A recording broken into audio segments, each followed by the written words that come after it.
Hello, what's happening, everybody? Hope you're having a beautiful and amazing Wednesday morning. Happy to be here for some more Slay the Spire. We've been on Ascension 15 for the past couple runs. We're going to see if we can cruise past that here on Ironclad and get into another character. Let's see how we're doing. Yo, before I get started, let me get comment everybody here in chat and your wonderful support. Hey there, Kagetor. What's up, Mind Bullets? Aboda Tim, Shaw696, Mountain Man Dan. What's up, Rapid Salvo Calc? Armethius. Hey there, Pascom, Opnul, Wood Dose Soursmith, and all the other cool early people. Nice crowd this Wednesday morning. Armethius, thanks for 53 months. Rabbit Salvo Calc, thanks for 19. Kagetora, thanks for 67. And Aboda Tim, thanks for 82. In addition, Mind Bullets, thanks for 26 months. Level 2 Hype Train. I haven't even done anything yet, guys. Calm down. Calm down. All right, here we go. I have a very sweet Daisy 2 style kitty who just jumped out of my lap with, "Are you coming back? What are you doing, Daisy?" This cat right now is like, you can't even see, can't see you down there, Daisy. Yeah. Okay. He's right here.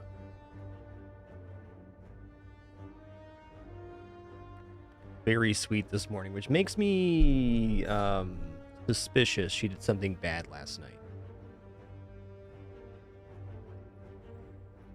Yeah, Bfish, we just have the base mod and the Twitch extension mod currently. If you have any mod suggestions for Slay the Spire, you can definitely drop those in Discord. Definitely open to suggestion. The two I'm using right now are those. Okay, let's check this out real quick. I know there's a lot of great mods for this game. Okay, we have triple elite on this path, and we also have triple elite on this path. There's 3 triple elites if we want it. I'm liking this right-hand path because we get a couple fights for the elite, and we also get a bonfire, which is generally good. And we get a big risk going up this way.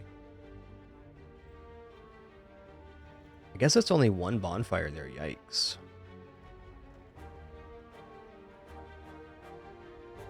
It's going to be light on bonfires no matter what. So we're going to take this right-hand path. Lose 7 max HP, remove 2 cards. Does sound pretty good. I think for the purpose of our run-up challenge, I'm not going to do the starting relic change, so I think that's a pretty fun way to play.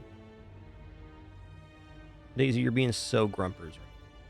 It's because I stopped petting you to play a game. I get it. That's upsetting.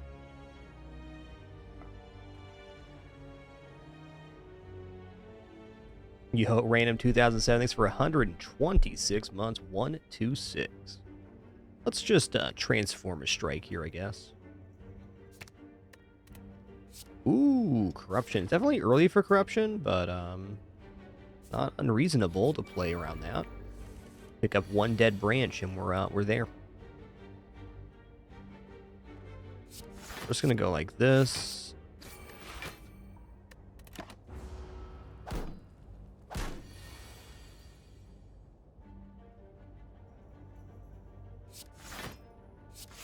Okay, this is an unfortunate opening combat.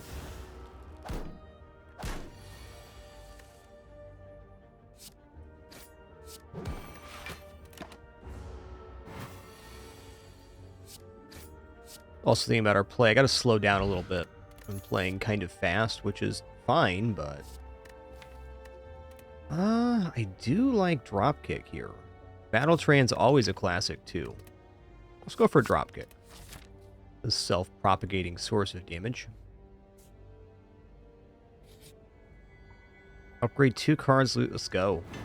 Alright, getting dropkick leveled up.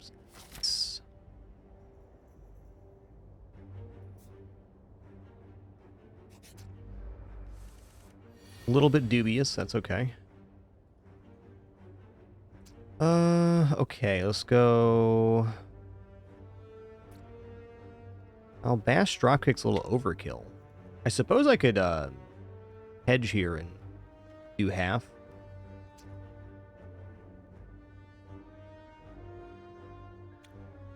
Oh, we draw a card as well. Okay, let's do this. Yeah. Yeah.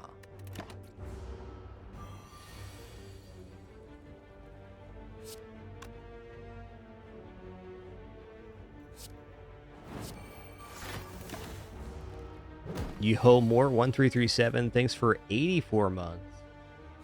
Y'all too kind today. Thank you. I'd say Metallicize is overall quite inoffensive. Intimidate's also very interesting. Let's go for Metallicize. Who's our boss, by the way? Slime guy. Alright, well, Metallicize is not as good on him, but Metallicize is good in general. A cow! Yeah, it's a little bit unfortunate. I'm going to play Corruption here.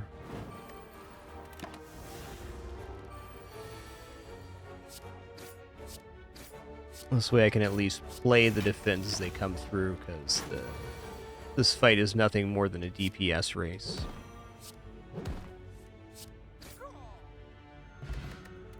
Attack potion's great. Kind of want a defensive card, but I can see Cleave being really important for the Sentries fight. Not out of the question.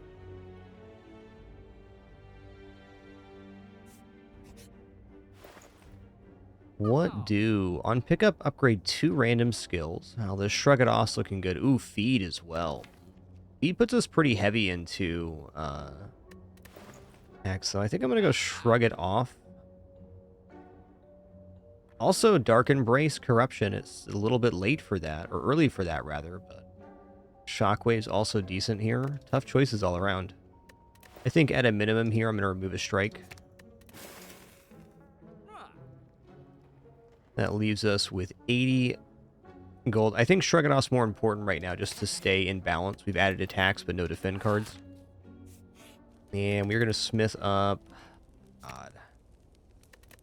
Probably should be Corruption, but I'm going to go for Bash here because Dropkick. I'm going to lose 26 gold here, I think. Like, we're about to go into triple elite fight with no bonfire in between. I guess I'll play Corruption here, sure.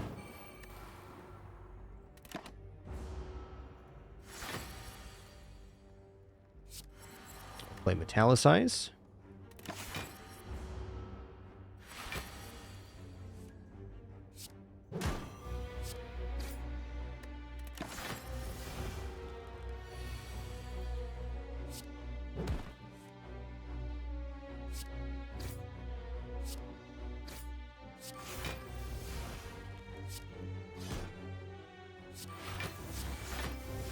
Oh, I don't think it's worth using the potion on. Man, Corruption was really good this fight.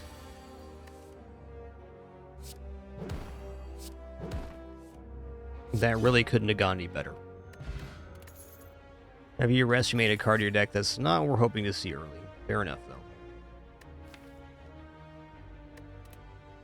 Dual wield Dropkick is definitely a combination if we have it applied. I think it's a little bit loose right now to be taking that, though. No strength gain, no...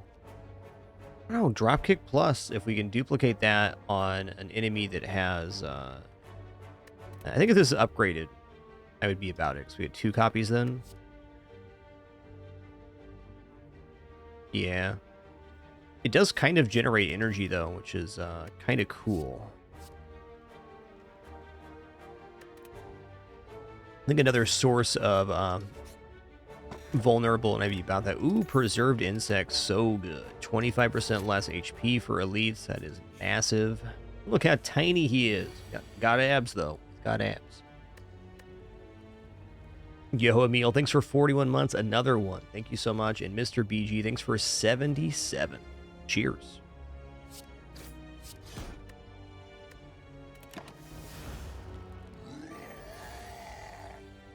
Couldn't agree more, man. To you as well, dude. To you as well.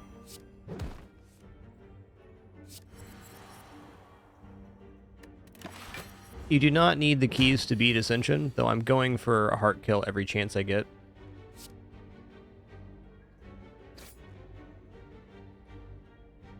Yep, the next lead has to be sentries, true. Ooh, that was a nice pull, man. Whenever you have no cards in hand during your turn, draw a card. That's interesting enough.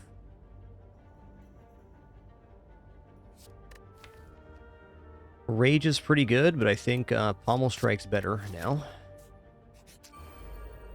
A tough opening fight. Holy guacamole.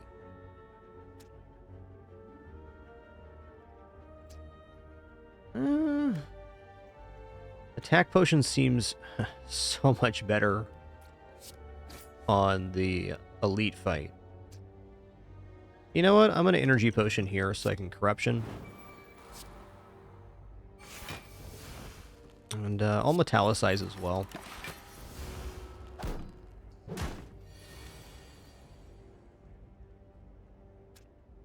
When this enemy dies, it gives us 2 vulnerable, so I'm not too keen on doing that. Or not keen on killing them first anyway.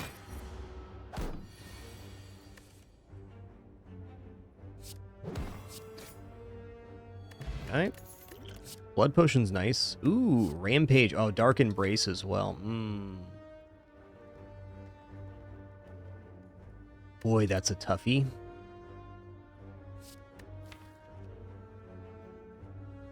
Like, we got this Corruption off a Transform, so I kind of want to build into it, but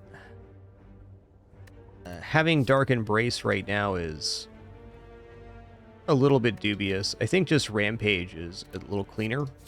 Get back to a damage source. Yeah, Dark Embrace was very good for this fight, too. I agree. I agree.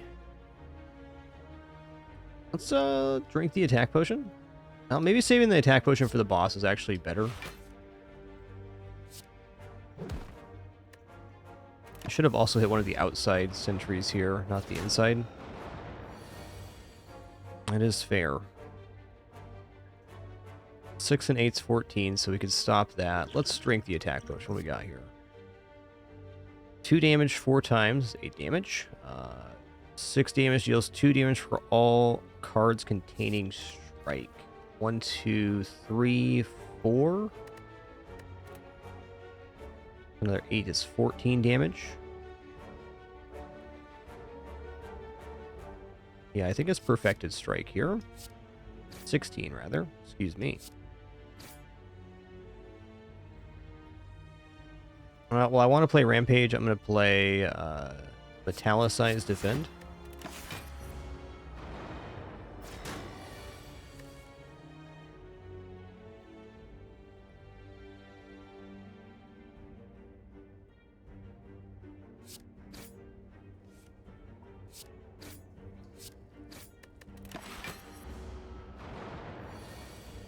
Yo, Zuzo, thanks for almost 70 months of support, my man. Thank you.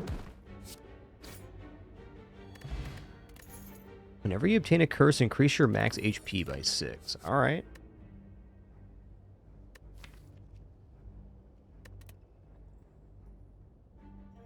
Rage is definitely okay. It's better if it's upgraded, though. We crush this floor. It's awesome. Yeah, I don't think this is a Rage deck right now.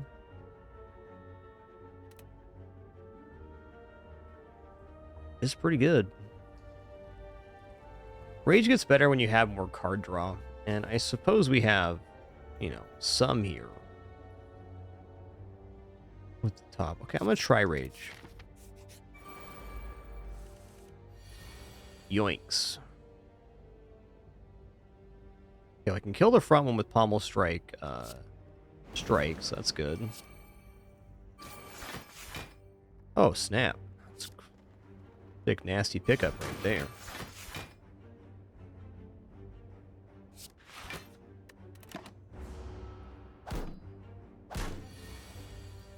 Alright, well, Rage was useful right away. That's cool.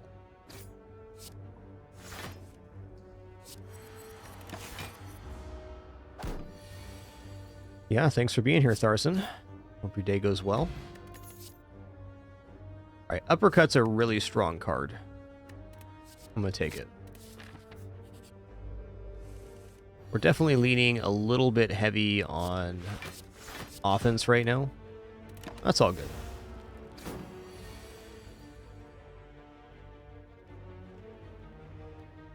A corruption here.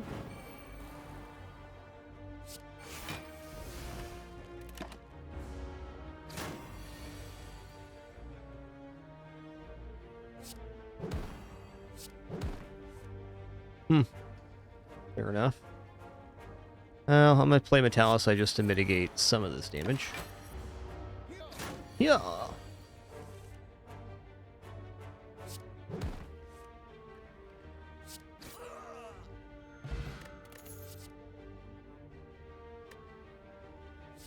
The upgrade on Carnage, 28 damage. Okay, definitely not another attack right now. I'm good. What are we smithing here? I think the best smith is Uppercut for the 2 weak, 2 vulnerable, but also Corruption dropping costs. Let's do Uppercut for now. Corruption's been useful in some situations, but it's really not the premise of the deck. Well, as much as I'd like to play Metallicite, I think playing Bash Rampage here looks really good.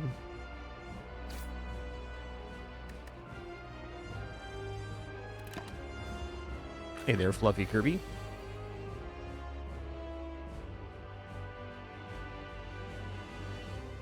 Okay, this is nice. He's going to be weakened for the big hit. It's going to be like 24 instead of 33.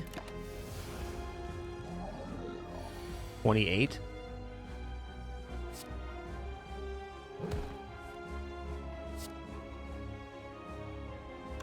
Okay, this is 9 damage. So I can drop him below the splitting threshold here, but it's a pretty bad split.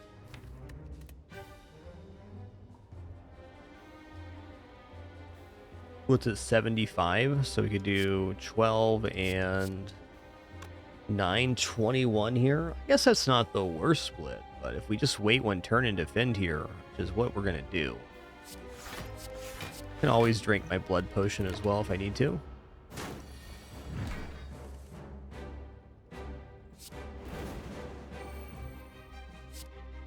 Okay, so it didn't really work out. Fair enough. Ooh, okay. 19, 13, and 9. Well, I guess we're about where we were before. Not getting a bunch of slimes added to the deck for no reason.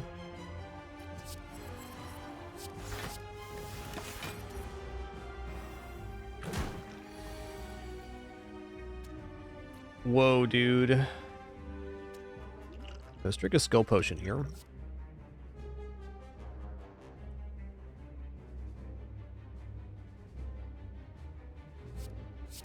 Flame barrier definitely looks okay.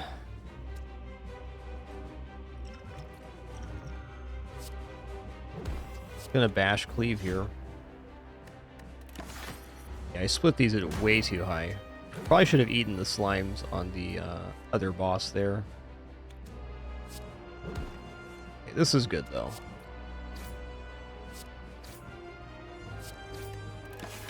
No split for you, sir. Not today, friend.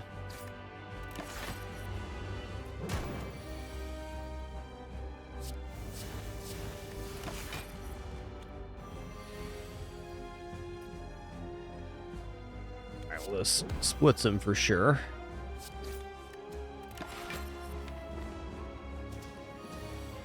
Gonna be a good cleave here.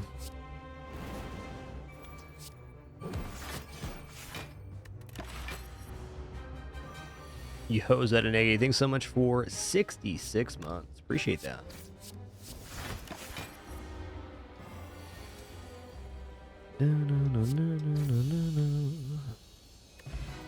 Smoke bomb, okay. Oh, it's gonna be feed here. Although barricade corruption's interesting. Because when we get those two played out, we can play all of our skills with no real downside. We hold the block forever. So the situation where that's useful is a little bit minimal. I think feed has a more direct application currently. Although we are mega heavy on attacks right now. Tough choice.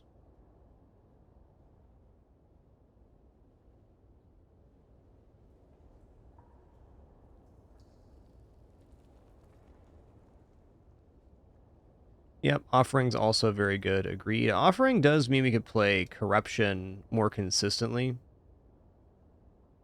But we do lose basically 6 HP per combat for using it. It's a tough one. Some of my best runs in this RunItUp challenge have been barricade runs. I'm looking at the deck right now and I'm saying, how am I going to generate enough block to make barrier worth it right now? I'm not.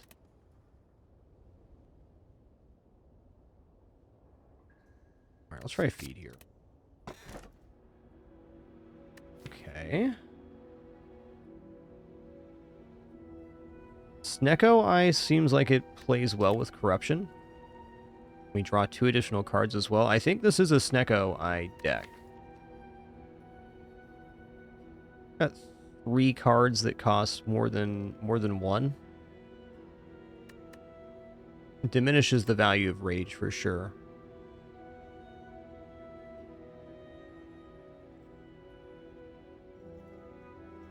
Yeah, I think we gotta roll the dice on Snecko here.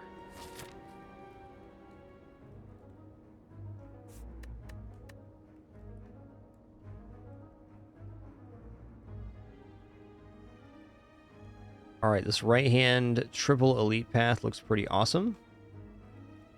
The left-hand path looks good too, but I want to get as many elite fights as possible. It's also a quad bonfire route. No, Corruption still works with Snecko Eye. It works pretty well, in fact.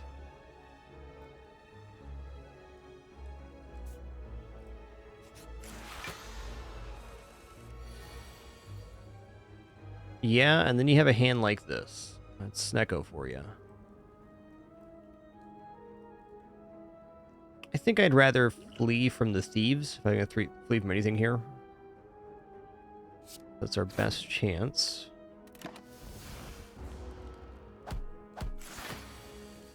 Grimby.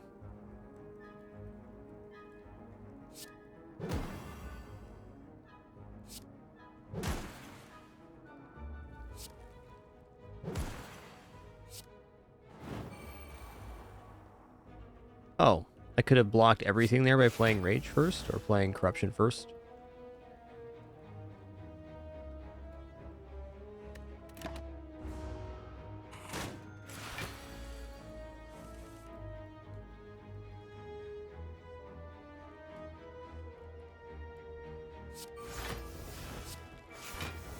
If I play this, I get 1 back, so I can do Dropkick Strike or I can Bash.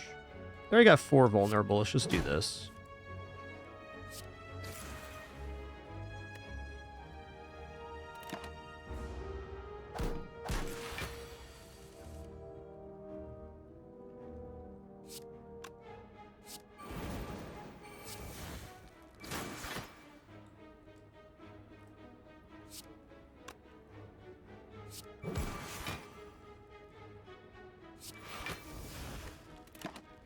Should be able to pull back to feed here.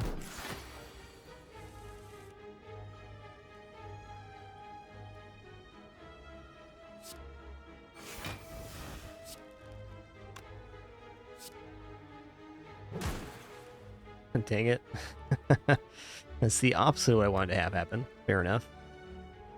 I'd really like to play feed. I think we're out of defense, though. Okay, here we go. 19 damage, that's good. Tasty treat.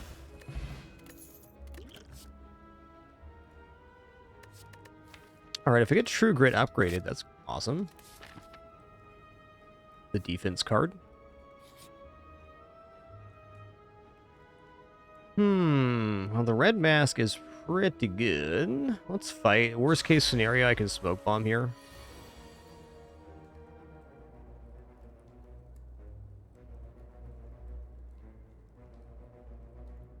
I'd also like to get the red mask, but this fight's looking quite painful.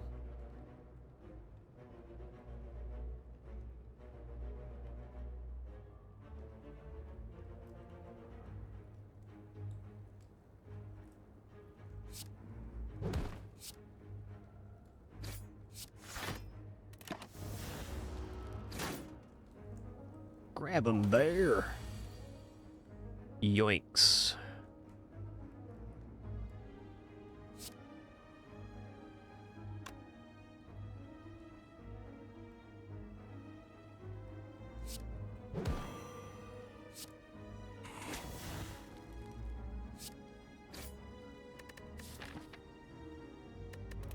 You know what? I am going to throw the smoke bomb here after I get my feed.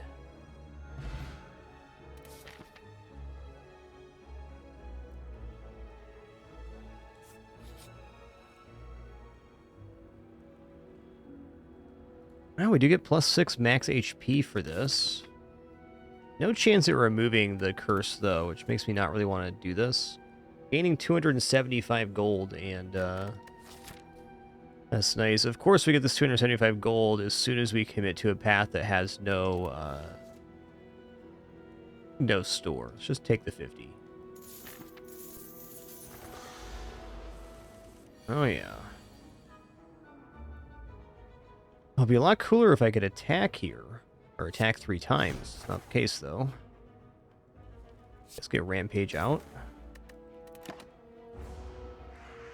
Some really dismal opening hands here with Snecko.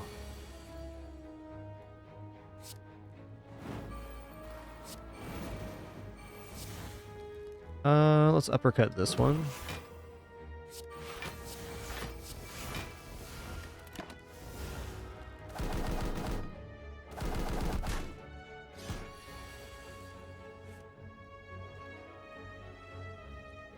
Bash is free.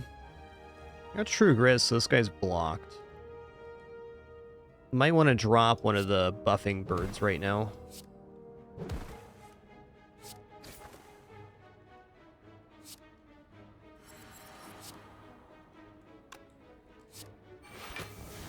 Okay. It's unfortunate, but fair.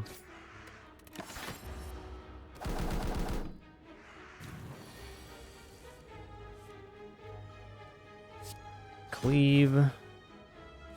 Strike.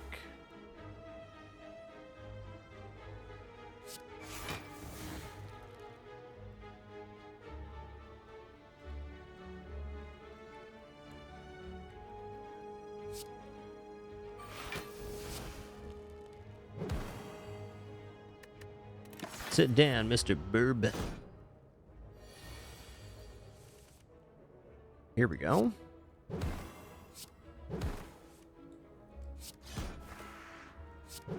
That bird fight went pretty good.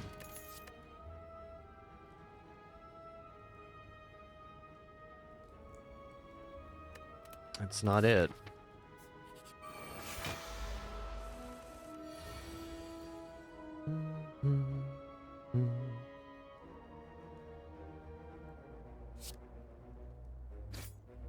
I want to play Corruption here.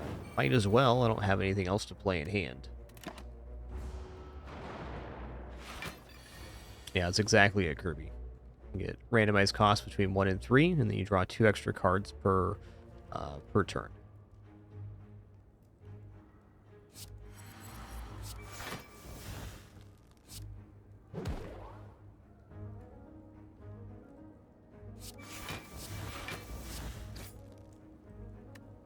We'll see about that. I think we're getting a little bit scary on the amount that we have here.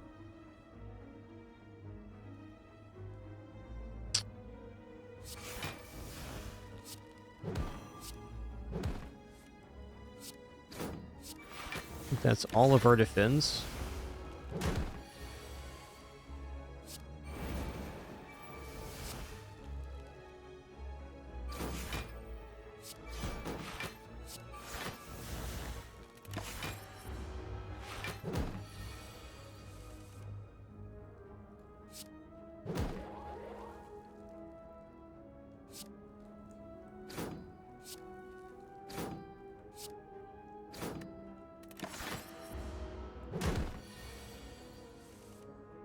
Okay, nice.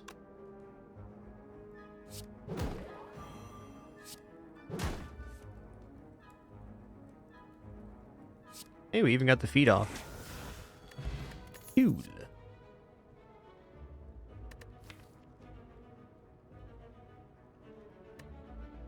I think I'm going to take Iron Wave here just because it has block in it. We're critically low on block cards. Oh, yeah.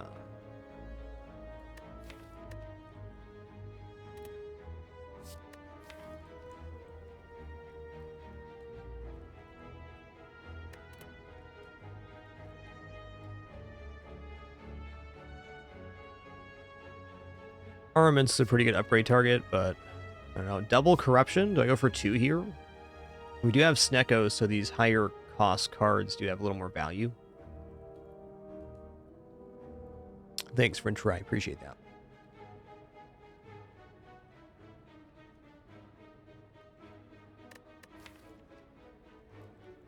I'm going to take this as well, because it can be free. Oh, look how tiny they are, little baby. Look at the little baby. All right, let's throw the weak potion down on the Gremlin leader here.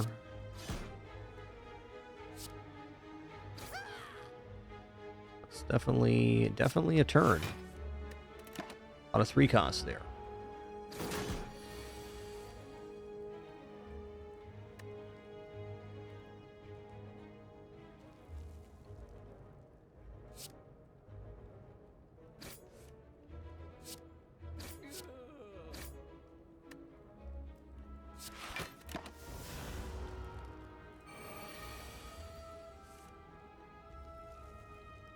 Alright, yikes.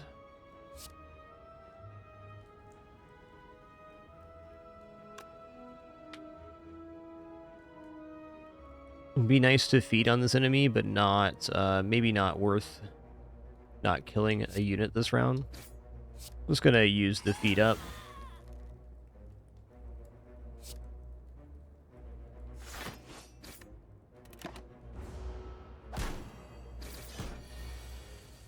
Yo, old Yoon, thanks for 51 months, followed by KSWA 1987. Thanks for that tier 2 90 months as well. Too kind, too kind.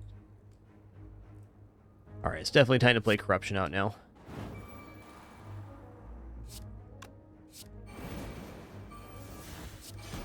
Oh, should have bashed first.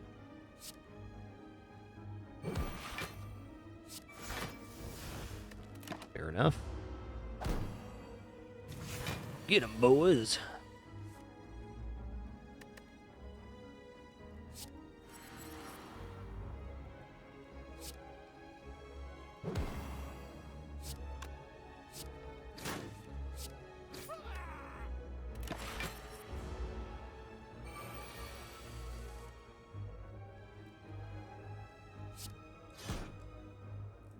Yeah.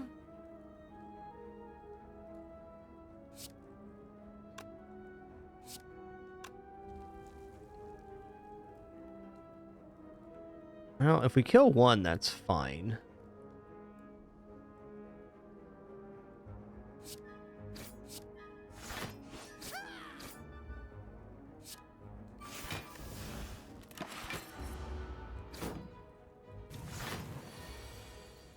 Yeah, here we go. Now we got him. Benito. Get dunked. Retreat!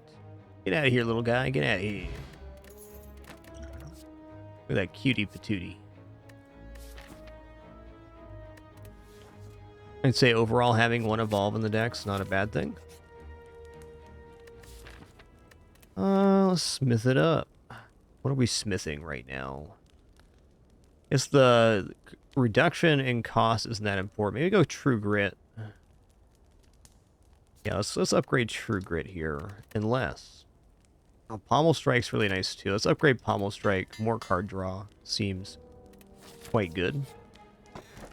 Ooh, yes. The start of each combat, draw 2 additional cards. This is perfect with Snecko because we have a chance to roll 0 costs on every card. Okay, I have double Elite Fight coming up. I'm just going to rest here.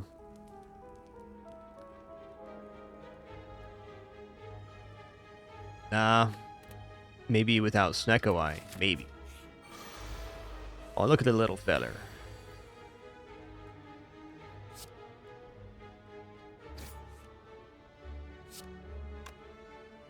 Yeah, that's tough, man, but fair. Drink this. Strength Potion, Smoke Bomb. Okay, maybe Strength Potion would have been good to start. We'll use the Strength Potion on the next Elite. Probably just gonna give up the Smoke Bomb here.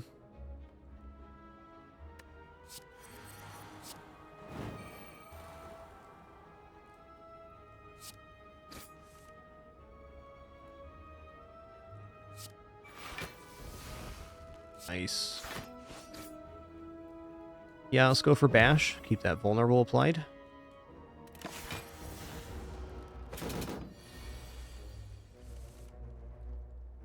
Ooh. This looks like it can be a feed, maybe.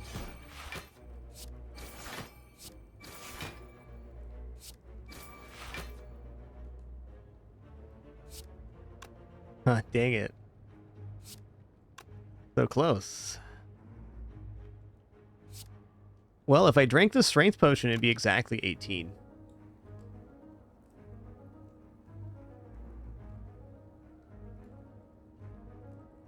Alright, if the potion red gains 3 max HP, I'd take it, so I'm in.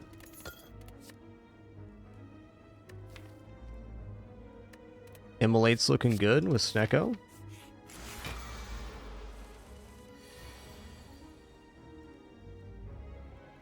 Good golly gumdrops is a tough hand right there.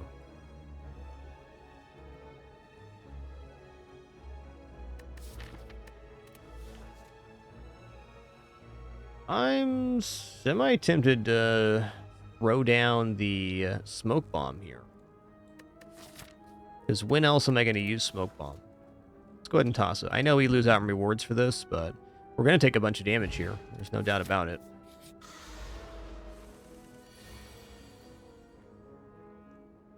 Okay, corruption. Let's shrug it. Alright. Should have played Rage before corruption. Hindsight being 2020.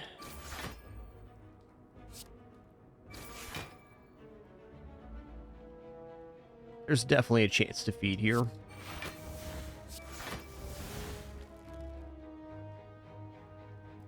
$10 damage though. Okay, he's in Immolate range. I'm just gonna hit here. I mean, yeah, I want to feed, but I can see why I shouldn't.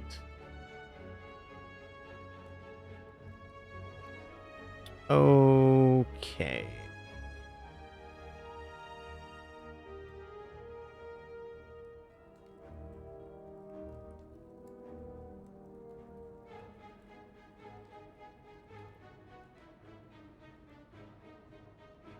Well, that's tough, 'cause I'd like to uppercut the middle guy, but we're going to do this instead. I'll dropkick and see what we pull.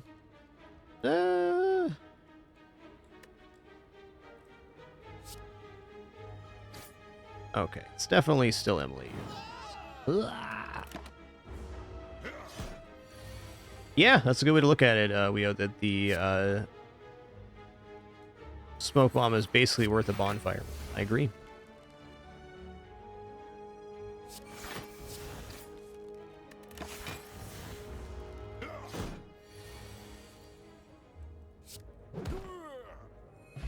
The boot. Don't have any strength gain right now, so these are just not good cards for Snecko. Yeah, this is definitely a very serious fight. They do, Brondo. Yeah, that's how it works. Yeah, honestly, a pretty good time to be drawing Corruption, but if I play Corruption here, I'm not going to play much else. I'm going to live with that, because we're not going to take a bunch of damage here.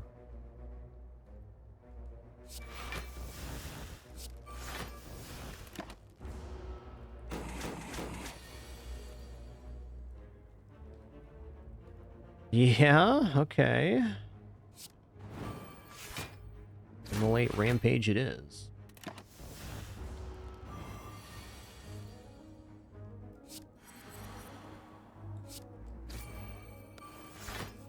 Uh-huh.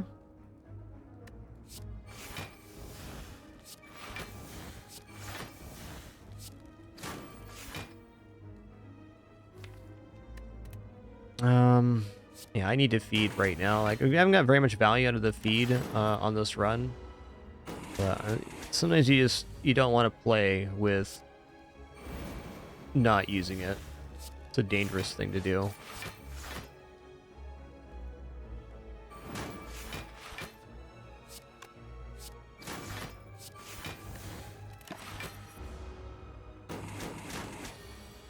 Yeah, if we didn't find that emulator, this run was probably over.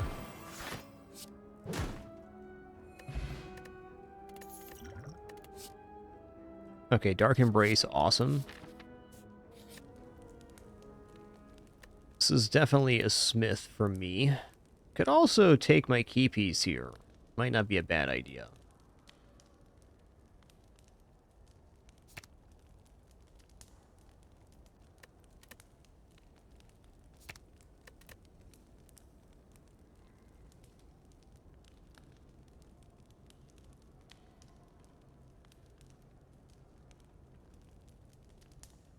Huh.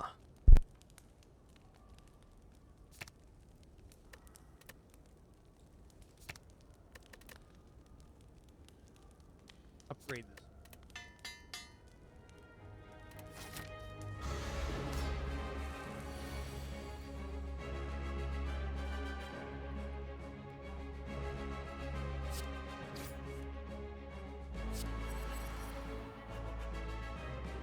Think about playing Emily.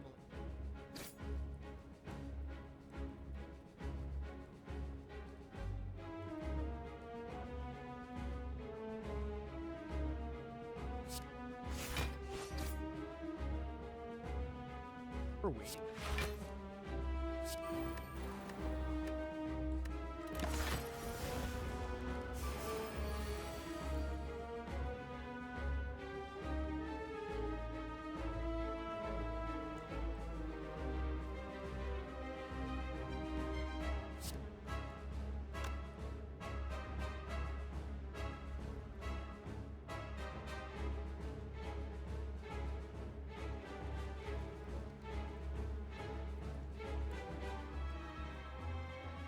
Testing, testing.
All right, we're back. Looks better now.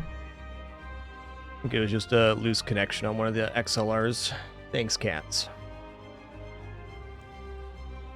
Good looking out, chat. Thank you.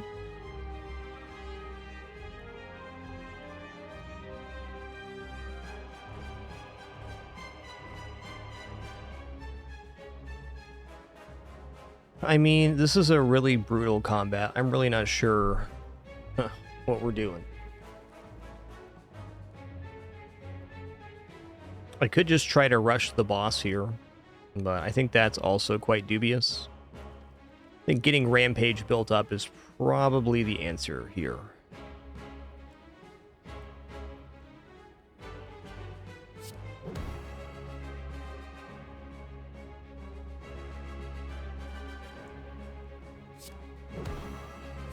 All right, good luck to me.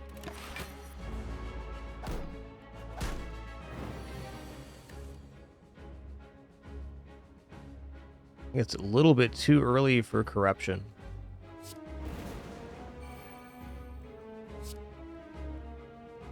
Gotta be Pommel Strike here, actually. Otherwise, how are we gonna draw enough cards? Oh, Nunchaku? Let's go ahead and remove this strike.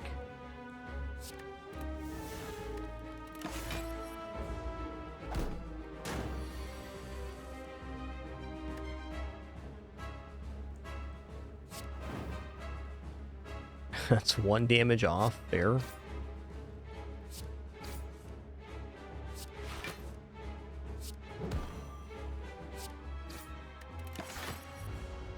Yo, Ryoku, thanks for 133 months. Much appreciation. Thank you, thank you. This one's uppercut easy. Just keep getting the weaken applied.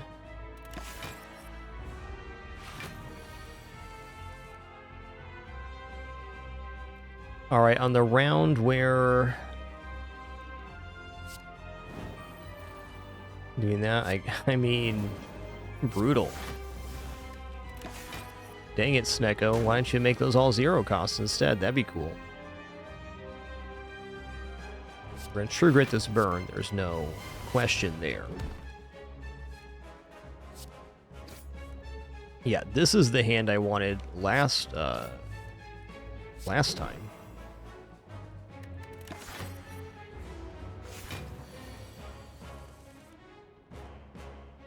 Oh, yeah. I think we're not quite dead. We get weaken applied here, so we're definitely not dead right now.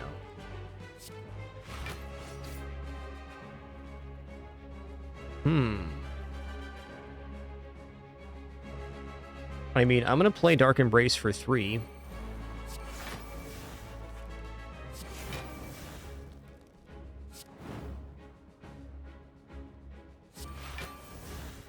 course.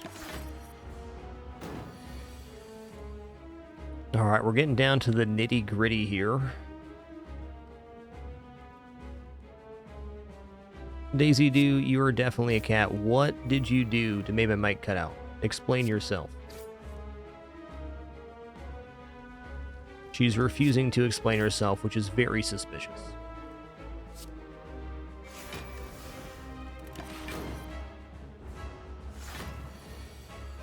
All right, this is it.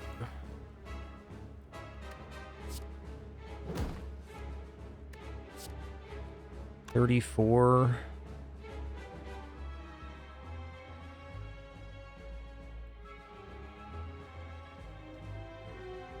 Okay. 34, 13, 15. We might be pommel striking here instead of rampaging, but like, it's a tough one. I guess if we draw into Immolate or Uppercut with this discounted off this pommel strike, that could be alright. Seems our best chance of actually getting the kill here, because right now we have 34 plus, yeah, it's not enough. Or we can draw them both.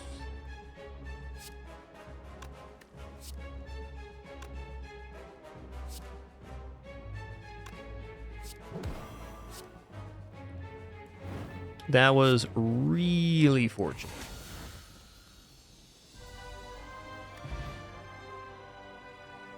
Yo, Ryoku, thank you so much for 133 months. Fine day for a Spire run indeed.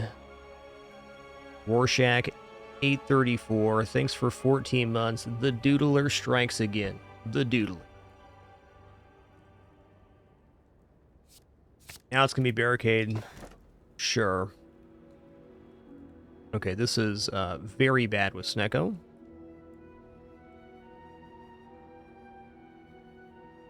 I'm unopposed on Coffee Dripper here.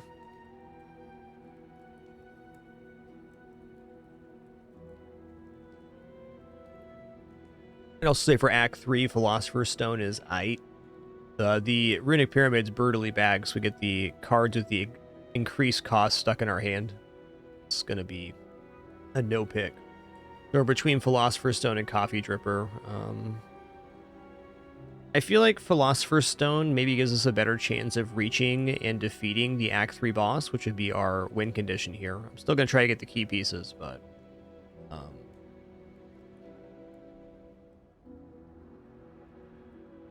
not being able to rest is a tough situation.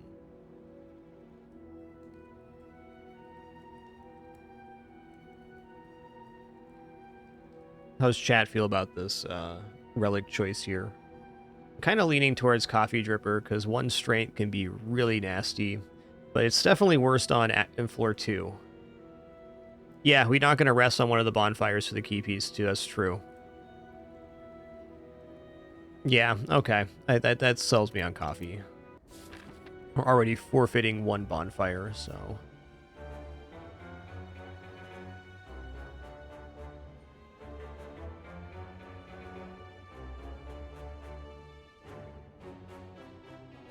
Alright, I'm going to go up left here and fight this elite, and I may even just duck the other elites on our way to Decadonu. But I want to see this store at 528 gold. There's some substantial value here. It's the second store we've seen on the entire run. Oh boy, these guys. What's up, guys? I'm going to play Barricade. Not nothing. Almost strike 2. All right.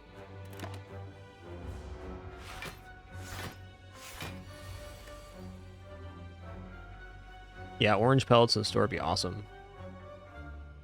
Well, heck, that's a lot of damage.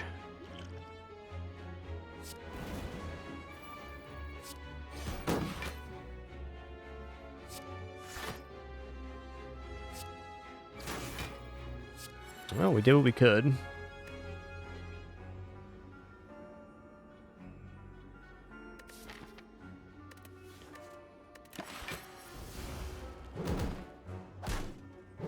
Damn.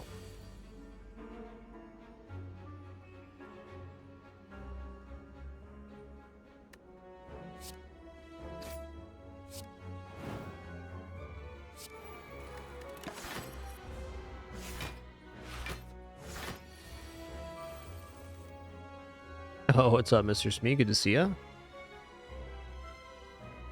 Alright, well, for 3, we can stop this guy. I think if I can just get... No, we're not going to kill here. Heck. Hell, if I pummel strike, we're not getting the kill on the back guy, so it's 18 more damage. Too much. We just got to immolate defend here and take our lick. I don't like it, but it's fair. It's been an incredibly trolly Snecko eye. And this is a really bad situation because we can't rest at bonfires anymore.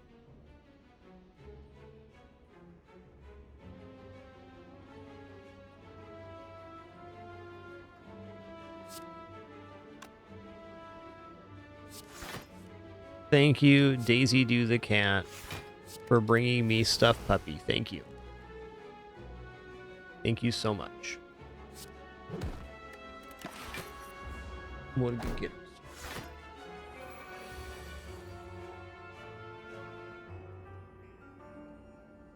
Now, if you could just not mess with my wires, I'd appreciate it. Thanks.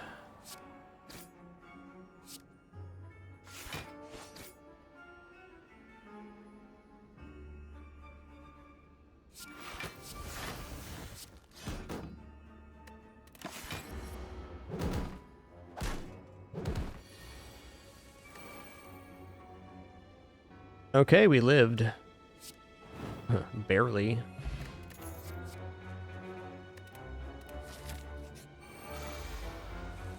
Maybe we'll get a waffle at the store. That'd save us.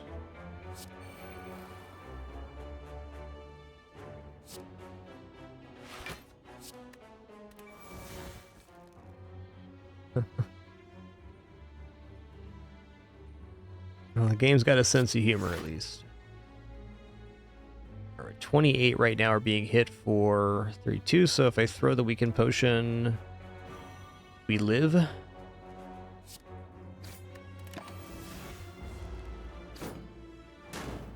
Oh no, we're exactly dead. Alright, that's fair. I'd say our relics were rather weak, and Snecko Eye did a relatively terrible job on giving us value there. I accept that loss. I don't think we really had much choice when it came to the boss relic. I mean, we could have taken something else, but Snecko is definitely the best one there. Random rare card, obtain 100 gold, choose a rare colorless card to obtain. What are good cards in the rare colorless category? I'll keep taking Snecko. I like the relic, and when it works, and when it doesn't, it doesn't.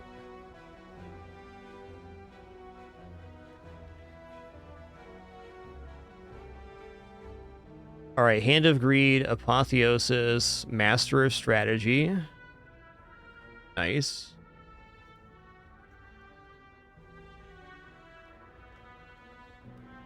Yeah, Ironclad does have some good rare cards, too.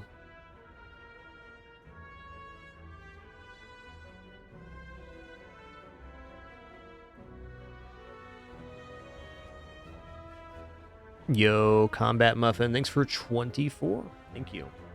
Zed Copper is using the base mod and the Twitch extension mod.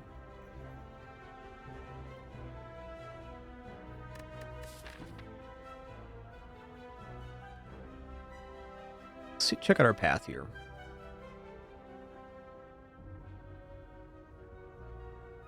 Definitely like this triple elite here, but it's sacrificing a lot of bonfire to get that, and we don't get one. We can go double elite, triple bonfire.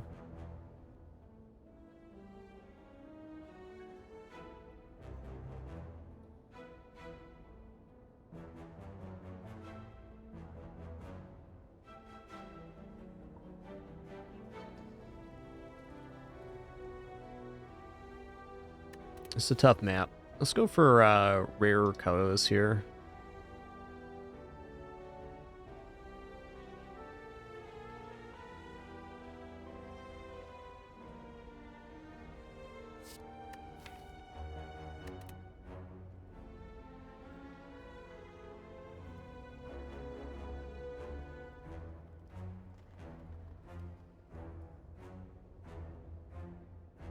I mean, I'm going to take Chrysalis here. I don't even think it's good, but good enough. If we're able to play it, it'll be nice. Chrysalis has potential.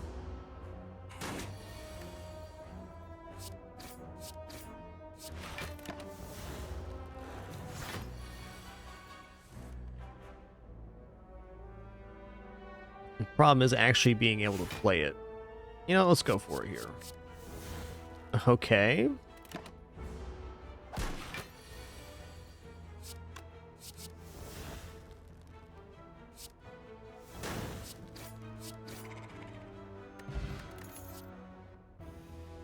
Early battle trance isn't wrong.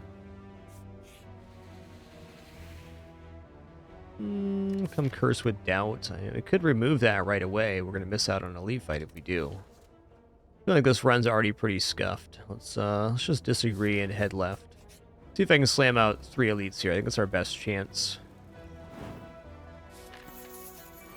We need a pretty exceptional circumstance.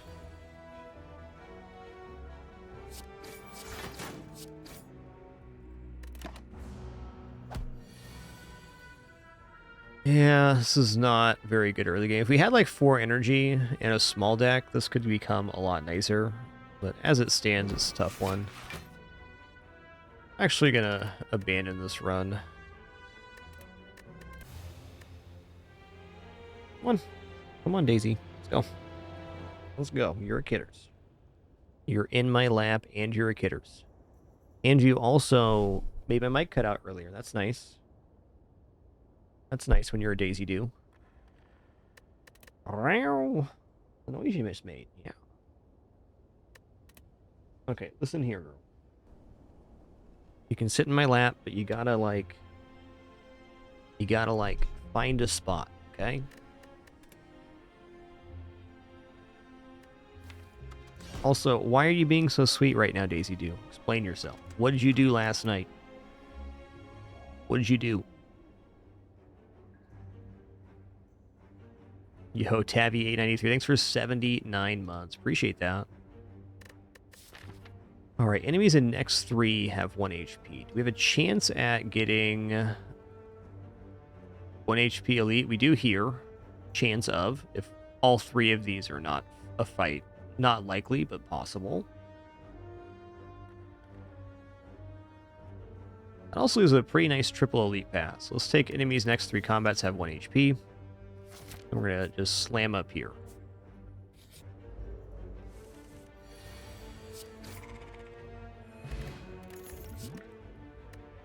Alright, early whirlwind, I'm in. Let's do it.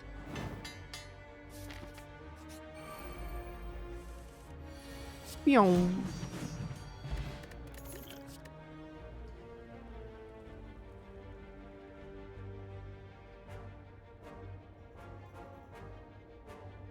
Wow, that's tough. Kind of want to take the hemo here, but seeing red whirlwind is kind of a direct synergy. That is damage. All right, listen here, Freddy Spaghetti the cat. Come on, you're being a kidders right now. Let's go. Normally I'd take the damage here, but I'm thinking about losing max HP. Let's take the damage. We'll rest at the next bonfire. Boop. Ooh, cards containing strike deal 3 additional damage. Awesome. Who's our boss? Boss is Hexaghost. Disarm is really good on Hexaghost.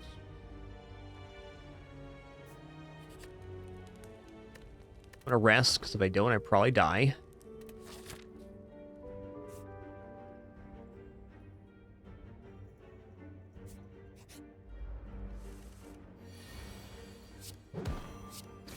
Bash Strike, it's a beaut.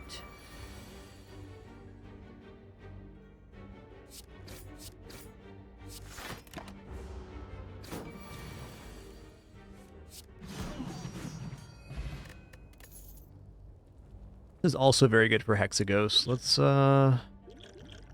well, good for some other fights, too. Okay, Pommel Strike. Twin Strike's also nice to get the bonus damage, so it's going to be 8 damage twice. 16 damage or 12 damage, draw a card. I think I want 12 damage, draw a card.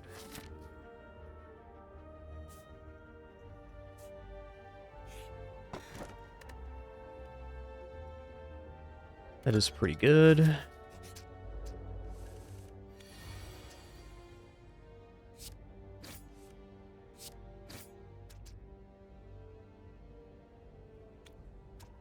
This would split him exactly, right? Oh no. It helps if you count in this game. That's my pro tip. Count the numbers.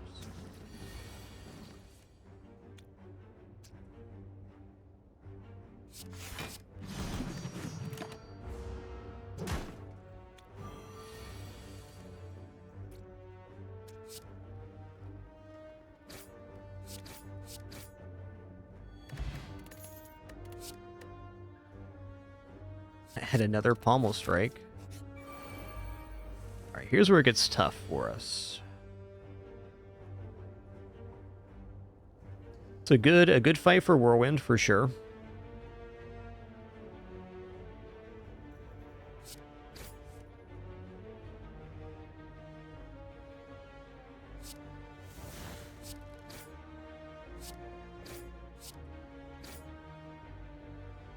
Hard to argue that.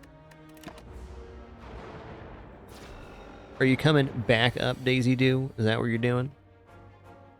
You're being a critter right now. What did you do?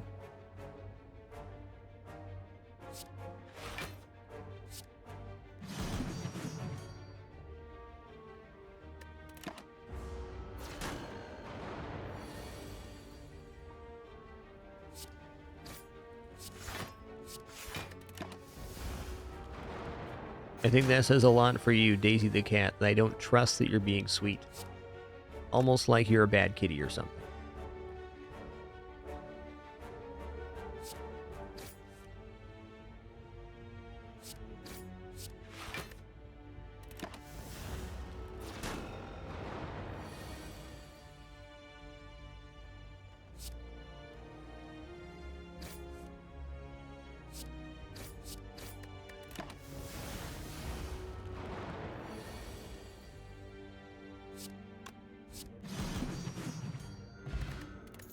Singing Bowl's pretty cool.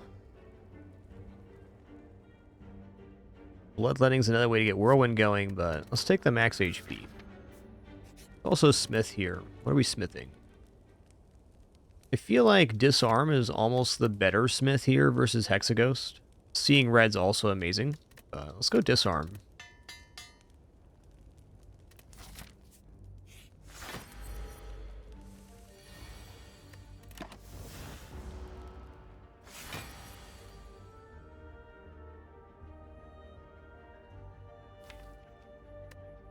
Well, our next hand's guaranteed to be pretty good.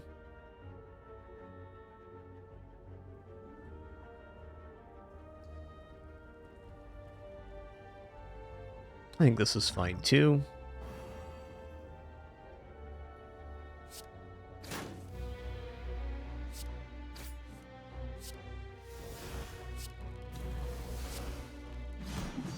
Good luck to me.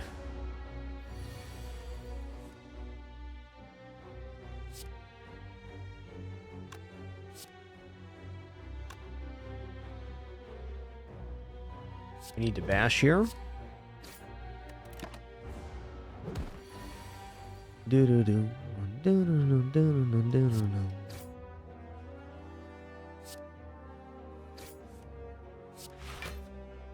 You know, I probably should have defended there. We had more damage in weight. I'm alive. Drop kick then. Oh, hey. What's up? Ah. Whenever you add a skill into your deck upgraded, that is really big this early.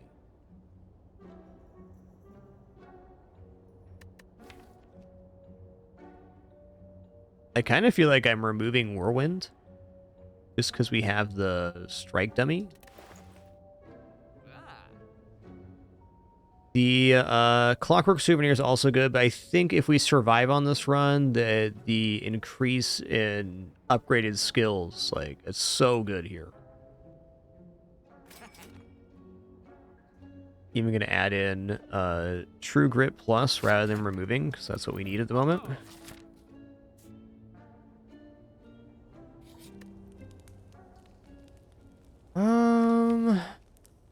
Can I survive this fight if I don't rest?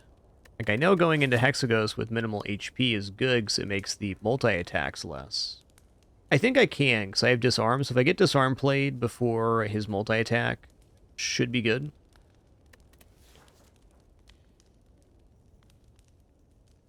As long as the Disarm gets played, I think we're going to be fine. And I think this run's kind of on the edge anyways. I'm going to take the risk and do a Smith. Let's go ahead and Smith up Seeing Regs. It reduces the cost. And I think we're okay here. Nice. We drew Disarm in the opening hand, which is amazing.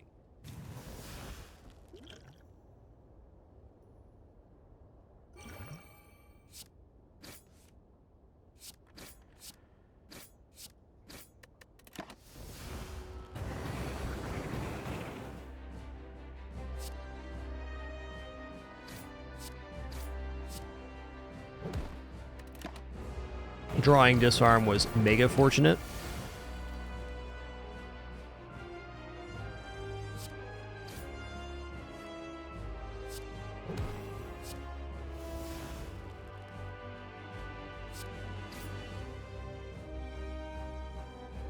Do I actually want to remove a defend here? I don't think I do.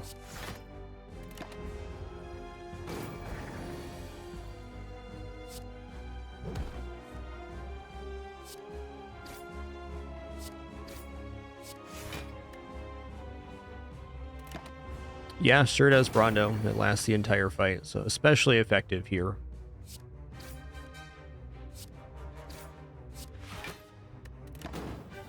Different enemies. I mean, if the enemy hits very hard with a single attack, then minus strength is good. But in this particular case, it's very nice. Just do the damage.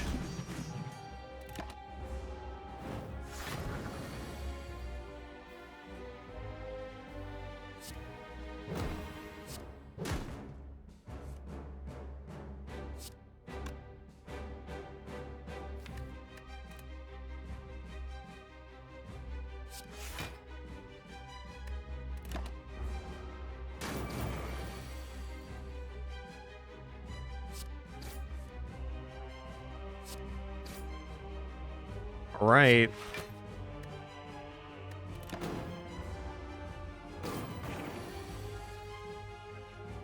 We got there.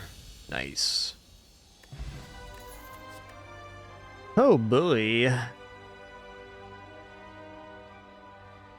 Well, I don't think we're going to turn down Offering Plus. Those other cards, really nice too, but man.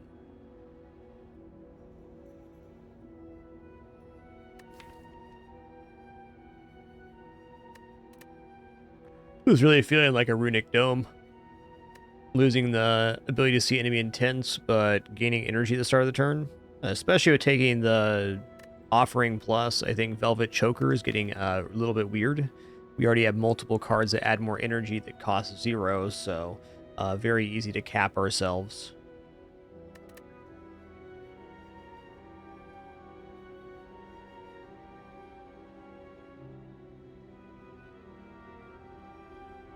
Nothing wrong with Runic Cube, but there's no direct synergy at the moment.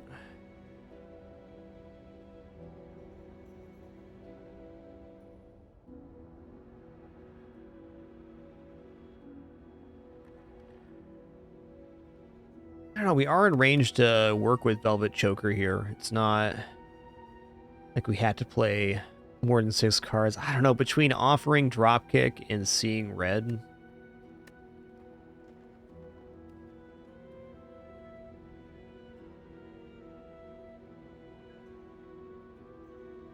Yeah, I think we're just going to take Dome here and hope for the best. Probably a killer run, but, you know, if it doesn't. Are you coming back up, Daisy Doo, again? What is going on? This cat is on a tear this morning.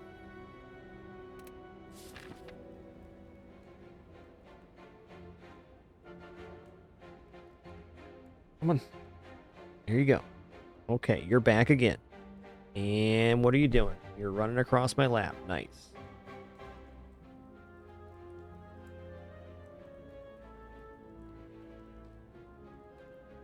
Okay. Did you know that playing video games is tougher with the cat in your lap, Daisy? Did you know that? Did you know that?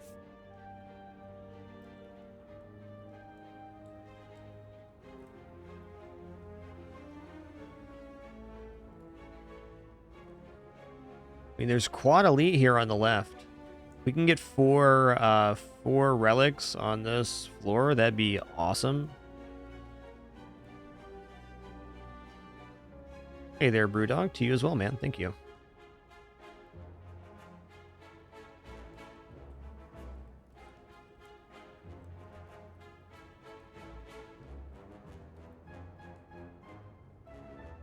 Yeah, let's just go for the relic route here. Like, with having Dome, I think we gotta, like, basically win more. Or perish.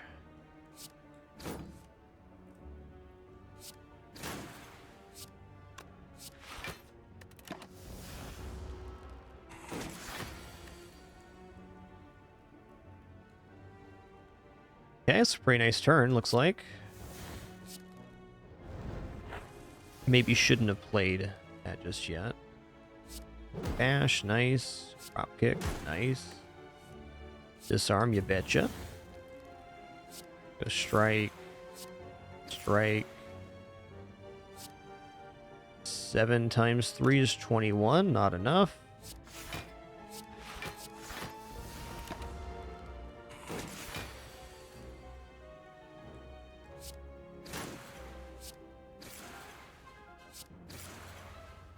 Get cruised.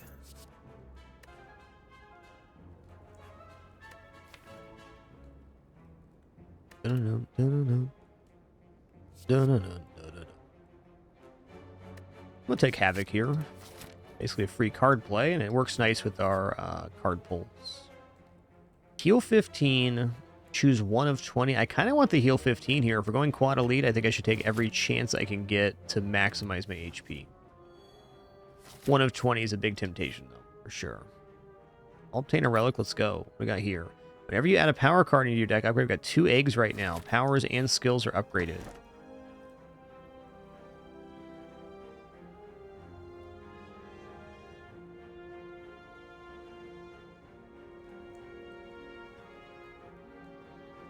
Probably fair, Relic Killer. It's not a bad observation. Sure. Nunchaku. It affects combat. I want it. Alright. Daisy Doo's leaving again. Sure she'll be back in, I don't know, 2 minutes. What a good Daisy Doo's. She's doing a day right now, guys. She's doing a day right now. Well, 8 times 5 is 40, so we could do 80 damage right now. That's crazy. Let's do Havoc, right? First. Okay, play to defend. Okay, if my individual energies equal 40 damage, these things that are doing more than 2 times damage are definitely going to get the kill here. So let's just start going in. 25 remaining. Okay, so if I had 5 energy, that would do it. So I could True Grit right now and then Whirlwind. I think that's the way to do it. Let's True Grit a base strike, and we'll Whirlwind for 50 damage. No!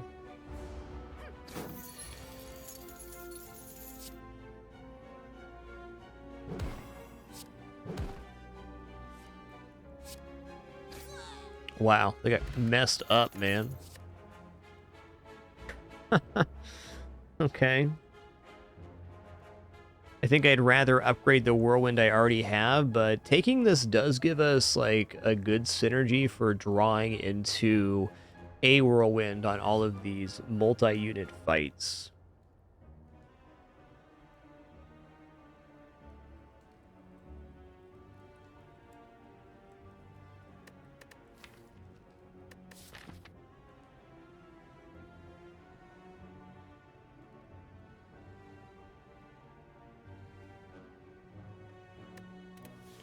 Who's the boss here? This guy.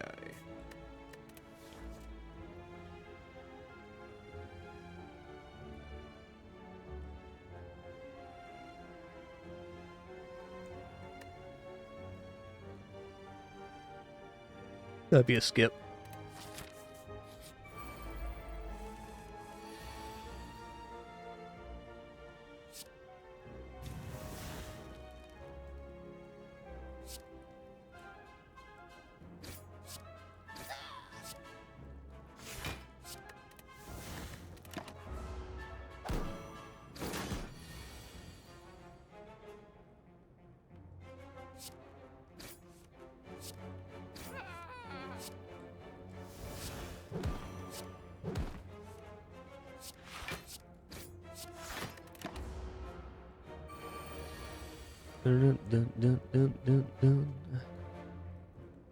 Oh, the reason I didn't take the plus 2 HP is quite obvious. It's because I made a mistake.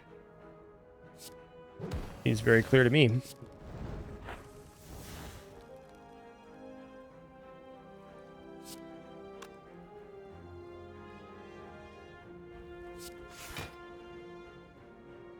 Okay, I need 5 energy to Whirlwind them all down. I might just take this here. Nah, the individual damage will be better.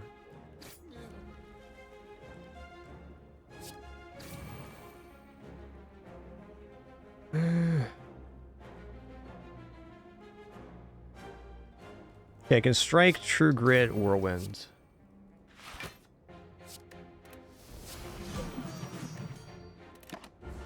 Well, I will not stop making mistakes. I'm a human being that plays games, so I will keep making those. I, in fact, guarantee that.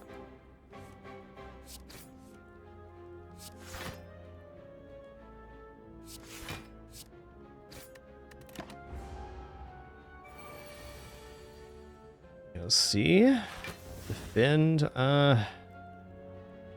Probably gonna go Strike Whirlwind here.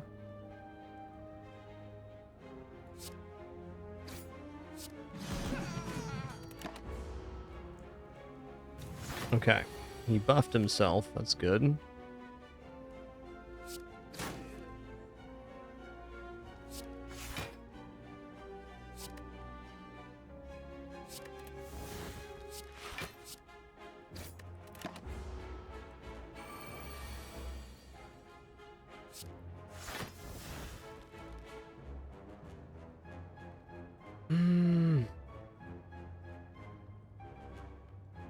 Like, part of me just wants to go in on killing the boss here. Yeah, I think this is where we're at.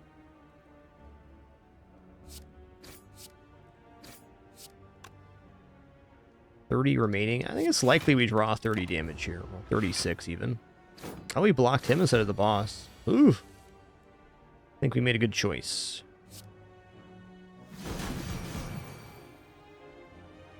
Oh, Havoc can play Whirlwind without expending the mana. That is really cool. Guess who's back trying to get in my lap? It's Daisy Dew.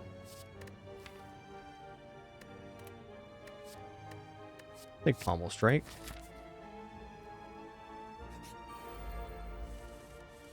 Oh boy.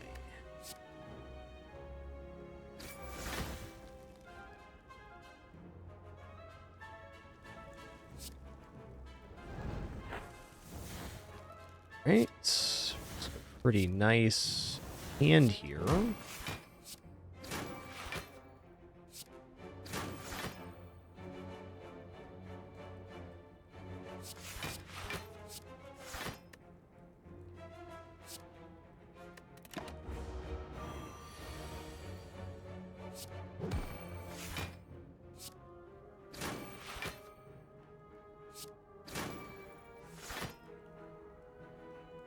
Okay, this would be 13. We're not getting the kill this round. I will defend as much as possible. It's very likely he's hitting, though he could be doing a debuff as well. Since we can't see enemy intents, that does complicate it a bit.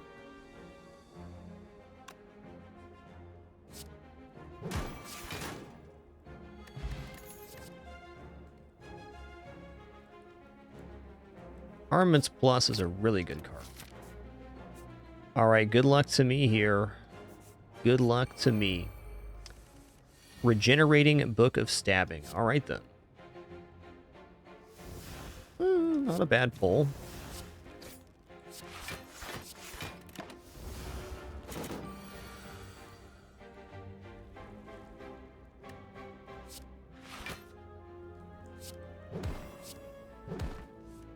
Do I want to draw here? I do, because I could draw into Offering. Ow. I think if we Offering here, we might be able to get the kill.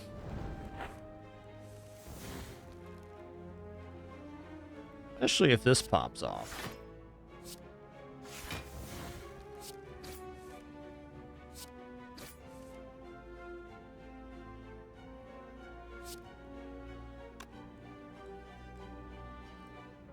Oh yeah, we're good.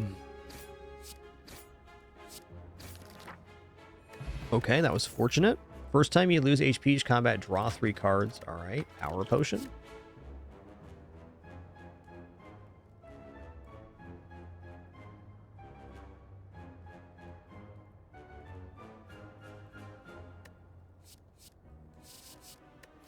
Well, I don't have anything against adding an Evolve in.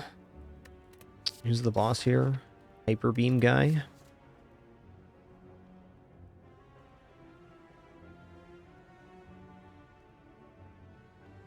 Combust Plus could also be worth taking. Blood for Blood's a fine card for damage, too. I kind of think it might just be +2 max here.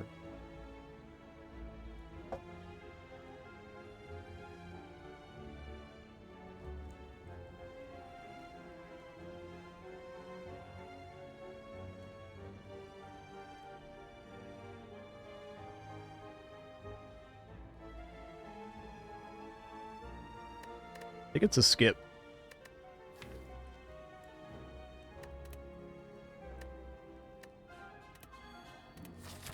Nice page, though.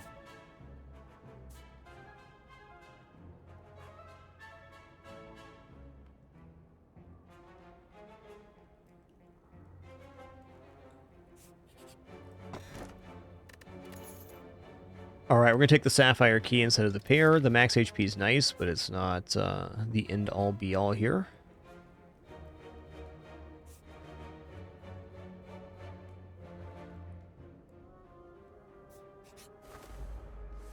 Oh, boy. Ooh, okay. Alright, so the first time we lose HP each round, we draw extra cards. So we're going to draw 8 cards with Offering.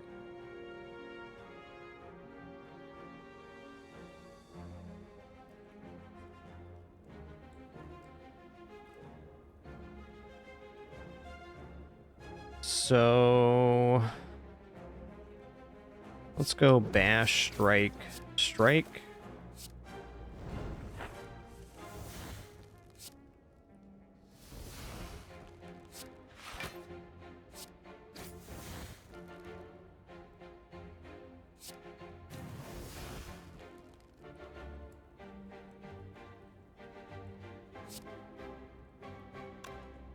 Is that right? Okay, let's defend and do 1 Whirlwind, so we can kill the bird. Also block a portion of this hit. Alright, their next attack should be... Our next round should be debuffing us, so we should be alright just to go in here. Yeah, I got a few pommel strikes in the deck. What about it?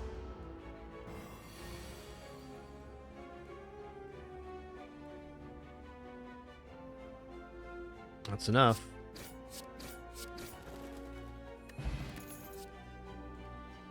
I will not turn down a Ghostly Armor Plus. A great card.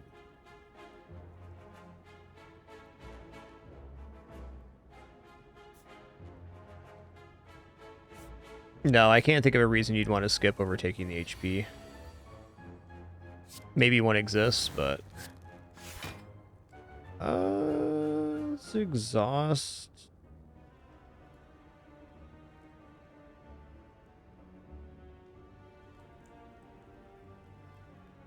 Exhaust defend here. We're basically all in on offense. I'm really hoping we draw Whirlwind right now. Whirlwind armaments would actually be the mint.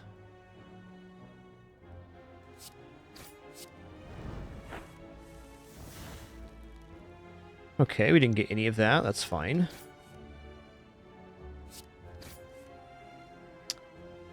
Here's Whirlwind, which we're probably just going to outright play because it does, at the moment, 75 damage. Bit less since the middle bird is diminished.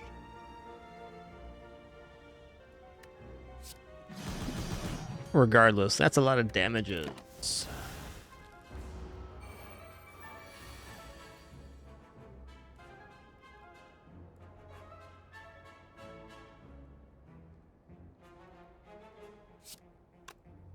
So this would be 8, and then if I upgrade these, it'd be 12, going to 18, so...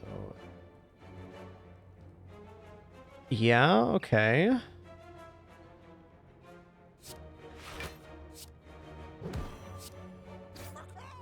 We're going for the damage over the disarm. They're gaining strength every turn, so the disarm only removes 75% of 1 round of their scaling. Ooh, regeneration potion. Dope. I mean, wow, these are some nice cards.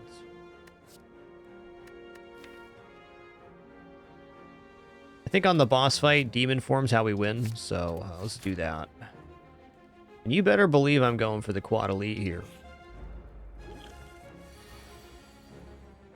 Okay, I was about to drink the regeneration potion, but isn't it entirely possible that we kill this on the opening round with Seeing Red Offering?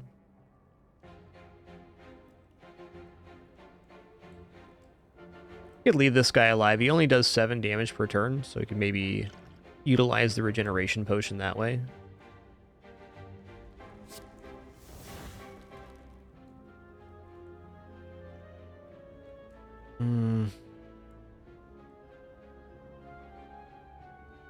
No, it is possible to maybe get the kill here. I'm dubious on this regeneration potion.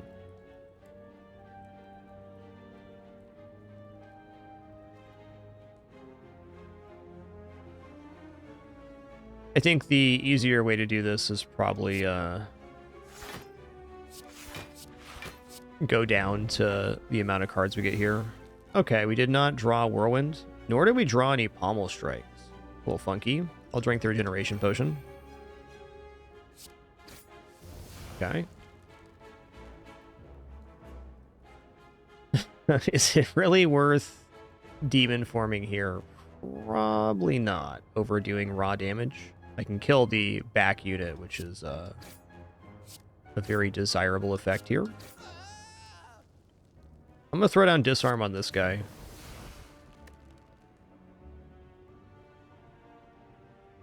And for safety's sake, let's do that.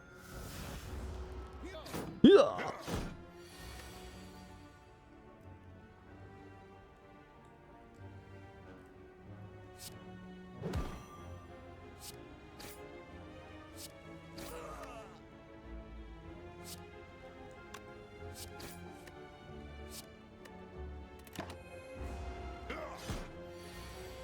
No, Princess, the Runic Dome relic we got from our first boss that provides that effect.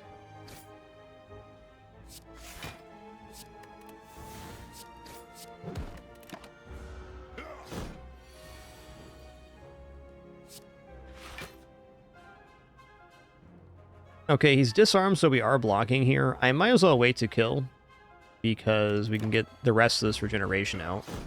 He's only going to be hitting for 4 each turn. And to that note, I'm actually going to allow the rest. We have a really good chance of drawing something to kill him next round. That'll do it. Let's play Bash first so we get Nunchaku up. Ooh, that hit on Whirlwind's so good.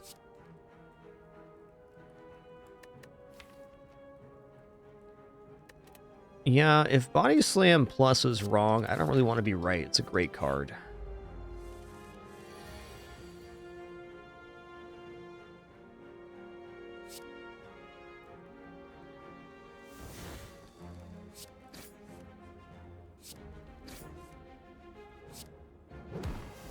All right. Actually,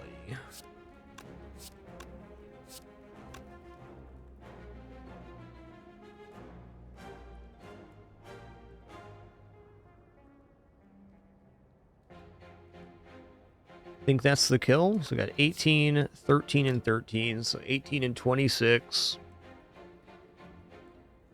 Oh yeah, that's the kill on him. If I can remove a unit from combat, I will. Listen here, bud.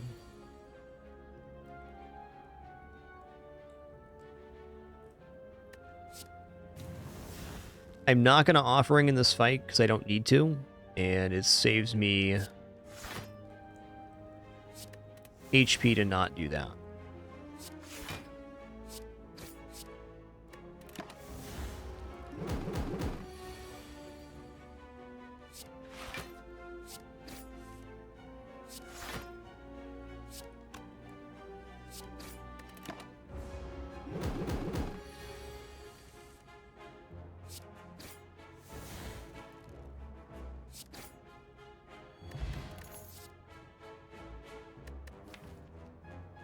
I feel like a second Armaments Plus is not out of the question here. Oh boy. Now, this is one where I could see Demon Form opening turn being quite good. I think also Skill Potion here at the start. Yeah, okay. I like the power through, because I can Armament's power through here. And Demon Form. Yeah, that's going to be our play here.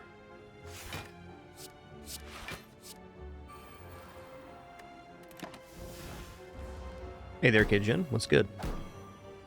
Okay, he was buffing instead. Fair. Oh, we're certainly going to Offering here, but before we do, I want to remove cards. My gut is telling me to simply go for the kill on the big guy. To that end, maybe we Offering first. So we're going to underdraw here a little bit. Yeah, all right.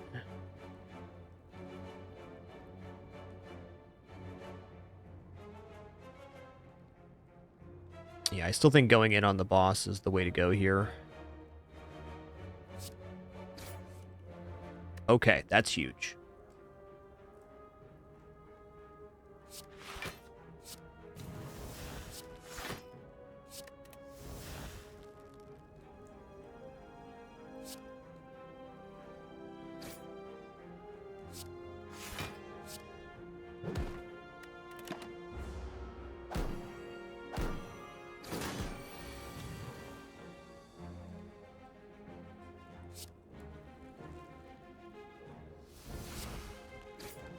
Yo, that was sick.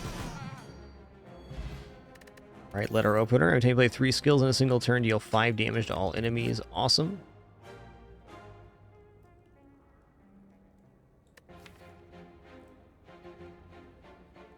Dropkick would be so much better if we had a second source of vulnerable. It's only this unupgraded bash right now. Hey, they're clear. What's good?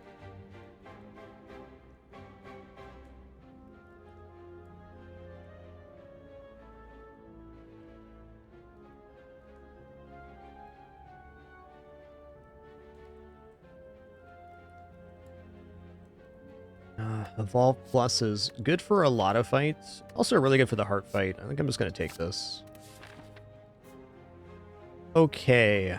Considering that we got 4 relics out of this.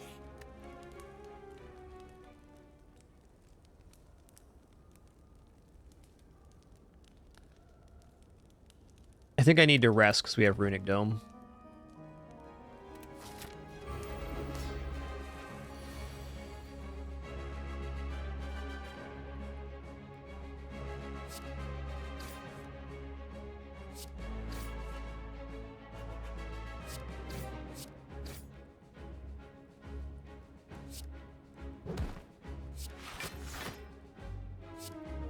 I guess I'll play my hand then. Yeah, Whirlwind would have been a lot cooler.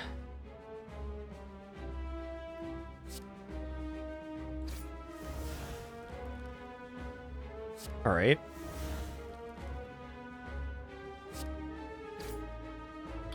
What turn does he Hyper Beam? Turn 7?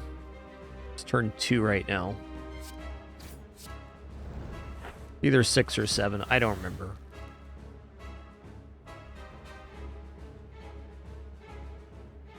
Just looking up right now.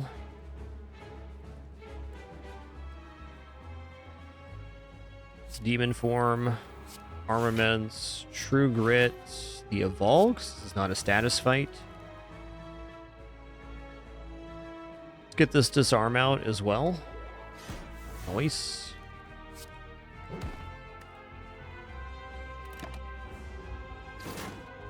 It's turn 2.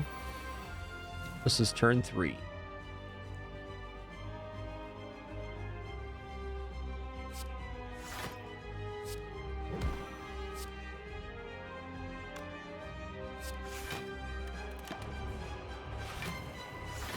Oh, he buffed. Listen here, bud.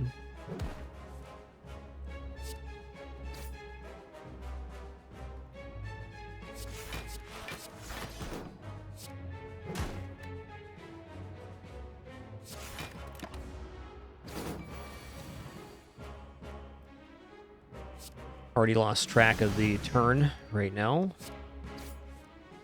That was fortunate.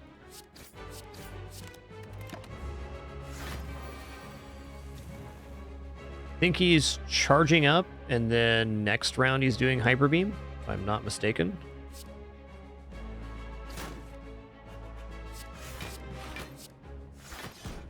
This turn, okay. Yeah, okay. We lived. And then he's stunned this round, so we definitely got him.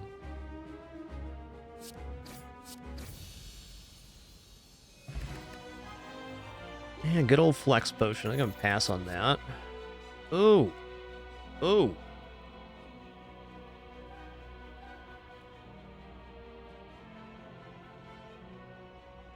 I mean, I have demon forms, so Reaper is a chance to massively heal, and I think this stabilizes the Runic Dome. These two choices are amazing, though. 40 block or Juggernaut, which is a great source of damage. Oh my god, Smearshal, so sorry for missing you earlier. Little hand to you, man. Thanks for 126 months. Per usual, I are late to your mission notification. I do sincerely apologize. Got a terrible case of that humanitis myself. Just thanks for that amazing support.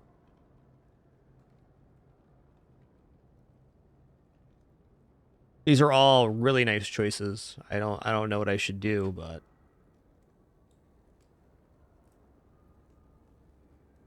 what would chat take here? Yeah, 40 block with body slam. That is a chunker. I agree. Well, I think my main goal is to defeat the Act 3 boss here to get through this Ascension. I'm going to grab my last key piece on the way in, but I think Reaper's a little bit slow here.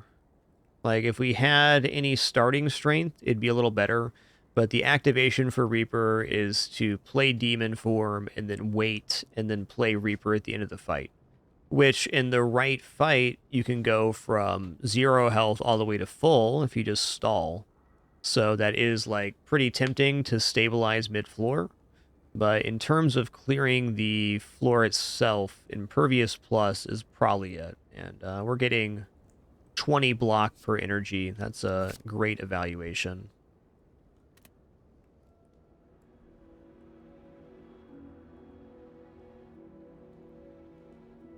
Yeah, if we had like some metallicize and stuff, we would definitely be more down for it. Honestly, Runic Pyramid is not bad here.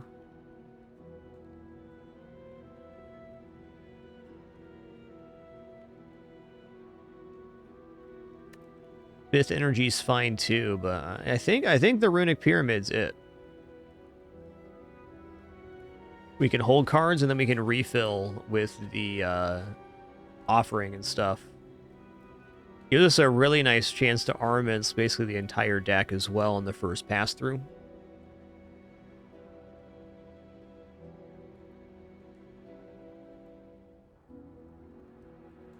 Might be a little overdrawn too, I don't know. Yeah, let's go Runic Pyramid. I'm liking the idea of armamenting these stuff. Okay, we're not really a power deck right now. We have Demon form. So we actually have a decent chance of defeating the Burbel. As nice as fighting elites is, I have Runic Dome right now, and I kind of just want to sidestep the elites if I can.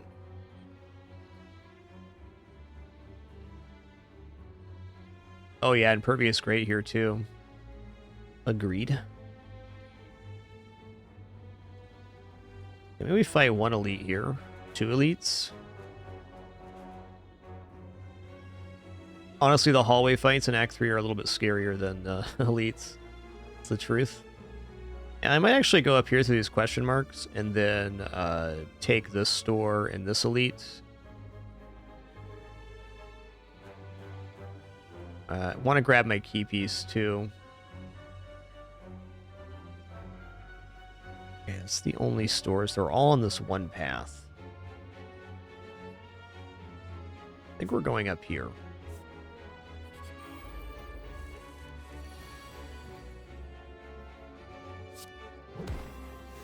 Nice one, man.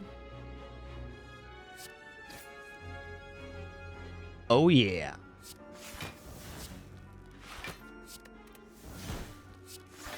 Welcome to the Deddy crew.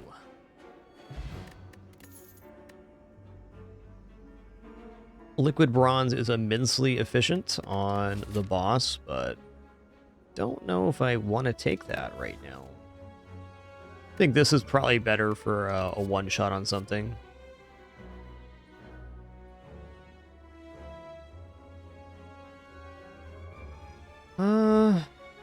Let's take Warcry. It's basically like a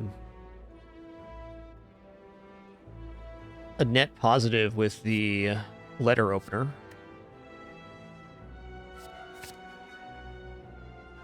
It depends, Sad Runner. It's like Reaper can be good, but also maybe not. Depends on what fights we get. Hell no. Not losing 518 gold right now.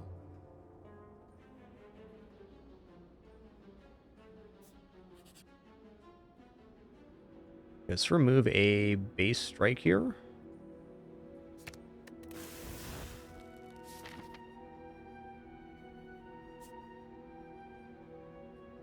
Okay, we're getting this store before we fight the elite, so I'm gonna head this way. I'm gonna use this bonfire to stack it up.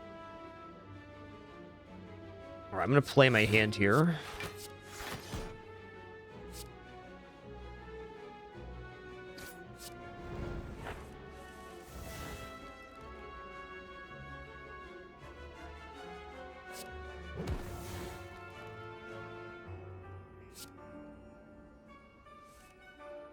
Put a card on top of your draw pile.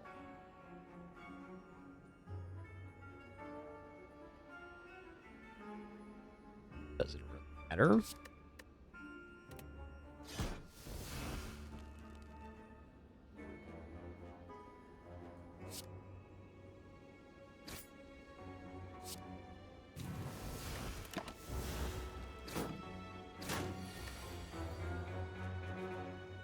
Yo, awesome work, Metaphor. I'm glad you all enjoy. It's awesome.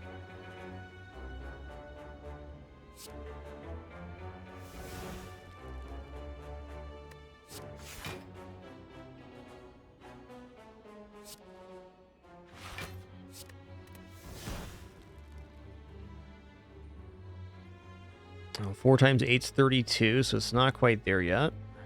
But if I do this, 3 times 8's 24, still not quite there. I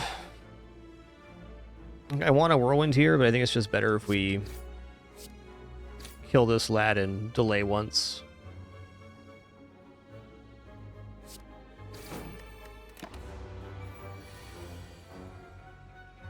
Oh yeah, impervious body slam, that's the one. You've been bopping to death. Okay, I'm actually going to take Smoke Bomb here, because if I run into, like, Transient or some other fight I can't deal with, that's my out. Also, Havoc's awesome here. And Maw's probably okay.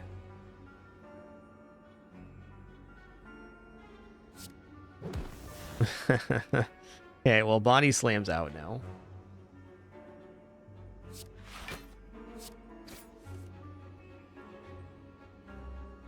Maybe I toss Smoke Bomb down here. I don't know.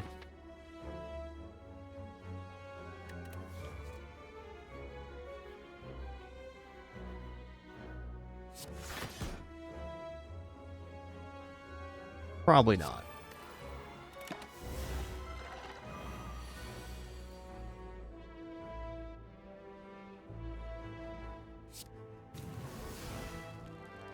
I feel like this turn I should Impervious.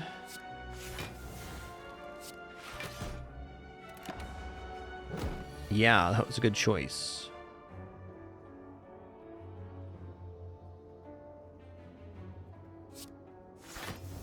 Nice. All right, let's get to playing Offering here.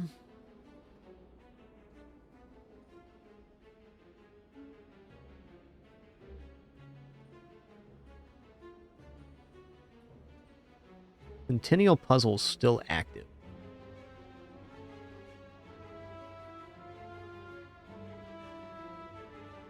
Okay, let's go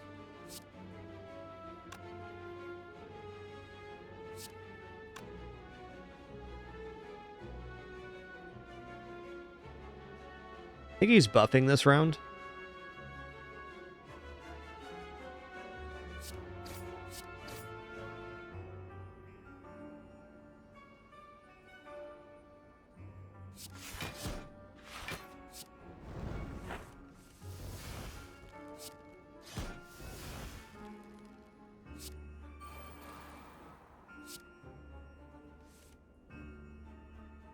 Doesn't really matter what's on top.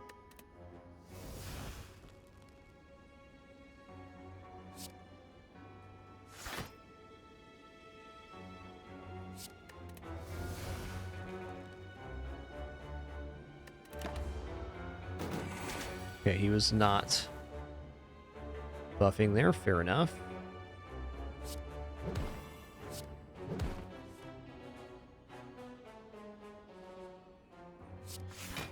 Oh, I'm scared right now. Okay, now he buffed. I'm honestly still debating throwing down this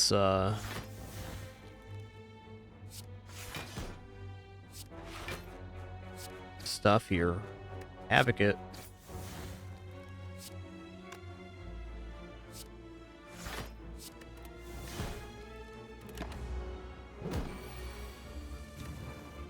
Deck's a very nice size right now.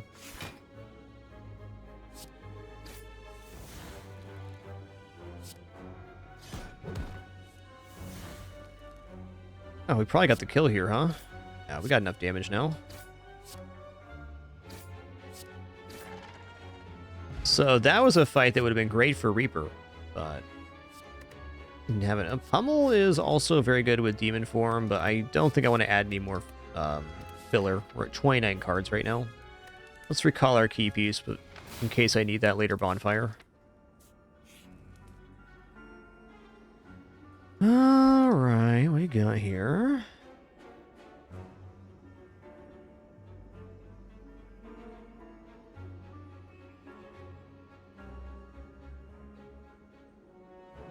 Probably adjustments, and we upgrade one of our pommel strikes, I guess.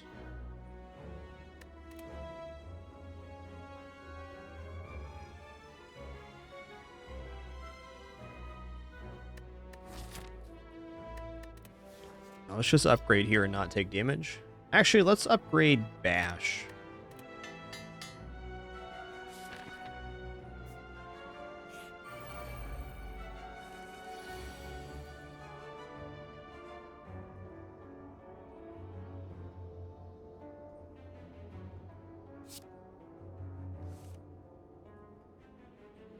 Oh, Warcry Havoc has a nice synergy. I didn't think about that. If I hold Warcry until I have it, I can play Havoc on Whirlwind, which actually here would be kind of bad, so let's chill on that.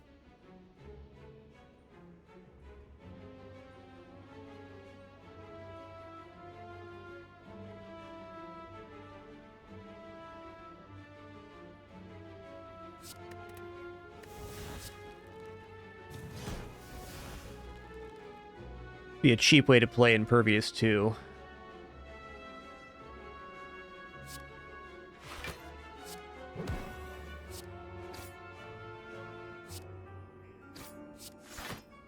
Feel pretty good about that. Ow. Biker's at 4 damage right now. Okay.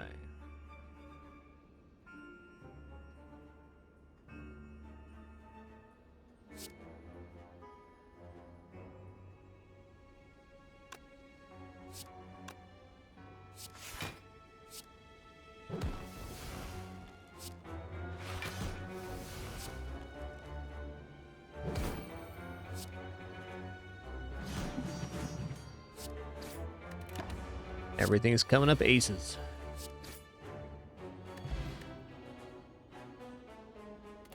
Your potion again. I don't know. I feel like this smoke potion's gonna bail me out of something, so I'm gonna keep this. Yeah, I definitely don't need a third Armaments Plus, and I think adding a third Havoc in is getting a little bit weird. Though maybe not so bad. It does allow us to thin the deck to a pretty nice thing here. Bloodletting Plus. I should probably take Bloodletting because what's happening around turn 4 or 5, which can happen on the boss, is our hand gets over full. And then the pommel strikes and things lose effectiveness. So with our goal of defeating this boss to clear the Ascension, I think Bloodletting makes a lot of sense.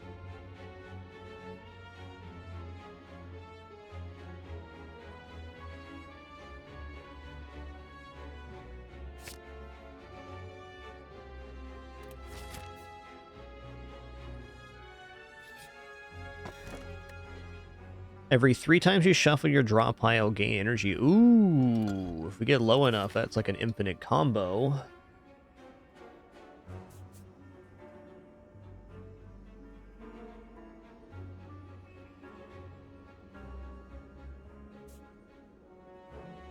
Yeah, okay, Brutally Odd brings up a good point, too, about Bloodletting. They were also able to manually trigger the Centennial Puzzle. Really nice. Ah.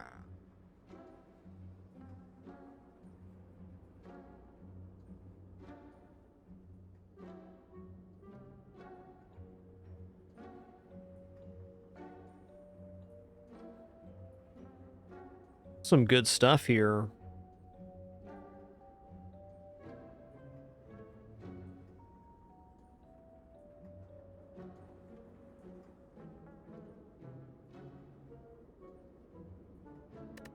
Oh, removing a base strike seems pretty good. I mean, I probably just buy Impervious. If it was any boss other than the one that busts off of powers, I'd be a little more considerate of Panache.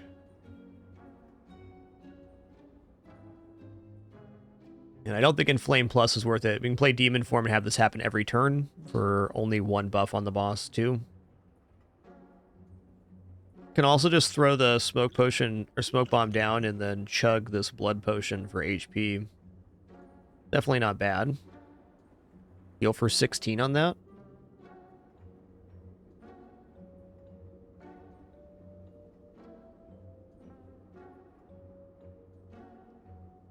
I guess my thinking about this is like the smoke bomb's not really effective, but if this elite fight goes weird or I don't want to take it, I can just throw that on the ground and make it to the boss, which would clear our Ascension. So if it was Ascension 20, I probably wouldn't keep the smoke bomb, but it isn't, and we're in Ascension 15 right now.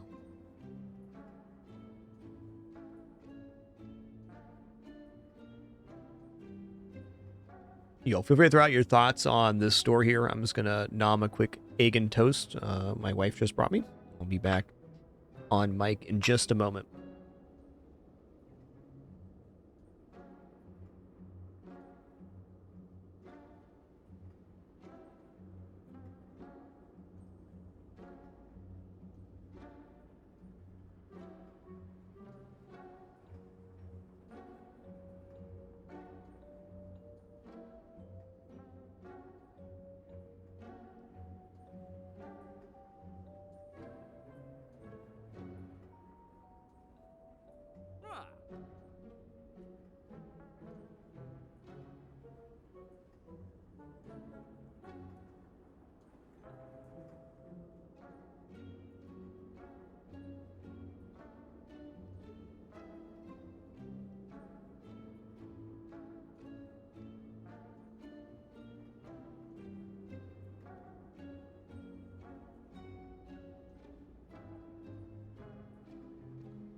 All right.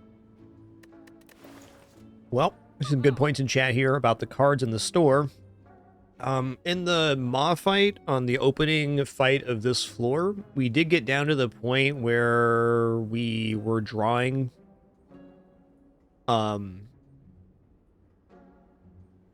every turn. So it's like, if I get this down to less than a 10 card deck, we should be able to cycle a bunch of stuff. So let's take Deep Breath. Let's take Impervious. Let's remove a base strike. And let's also buy the Happy Flower. Okay, we cashed out all of our stuff. Awesome. If it was any other boss, I'd buy Inflame probably too, but it's this guy.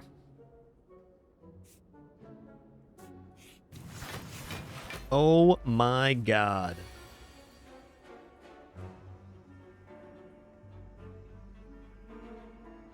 I think I'm throwing the smoke potion on the ground right here. This fight is nasty, and not being able to see the enemy intents makes it so much worse. Later, taters. Bye.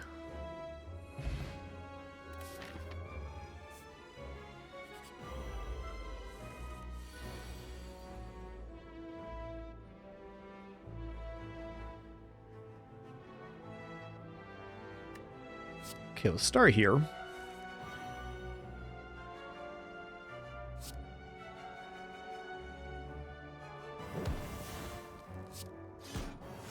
Okay, our body slam being exhausted there is unfortunate, but also fair. I want to play as many cards as possible before we start playing attacks. Let's defend here. Let's disarm. It's getting that exhausted. I'll open a Pommel Strike now. Alright, well, when the big turns start happening, we at least have these to partially block. That's nice.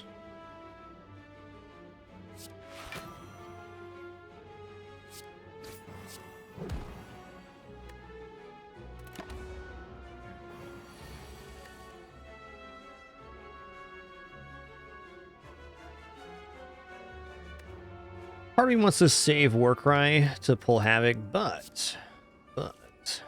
Okay, Deep Breath. Nice. Oh, hold up. Do I actually want to shuffle this in? It's a good question. I'd like to get Evolve out of the hand. Yeah, I'm not convinced I actually want to shuffle the cards in at the moment. Let's play Evolve, and then... exhaust Cinder's Bait, even though it wasn't exhaust. I was trying to make room in my hand. Okay. Ugh.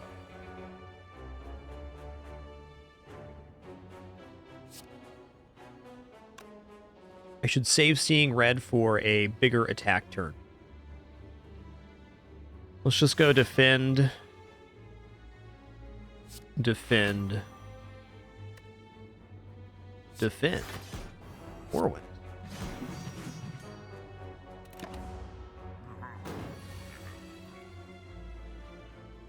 Alright, here it is. Centennial Puzzle is not active. It's true.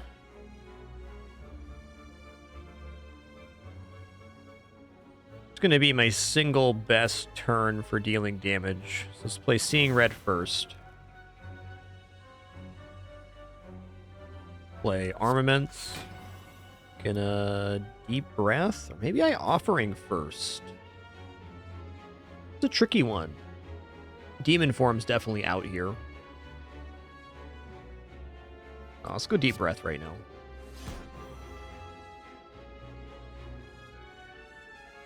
Let's True Grit Demon Form. Bash. Let's Pommel Strike.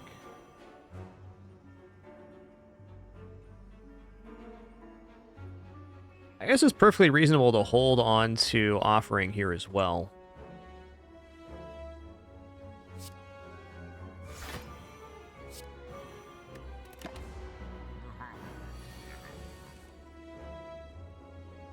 Okay.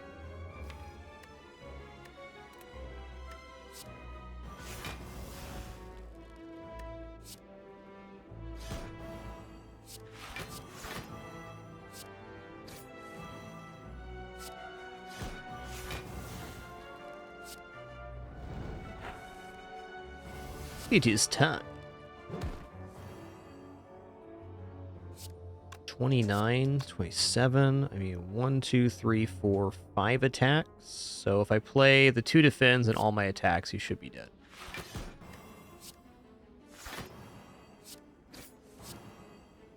Ooh, we got bloodletting back.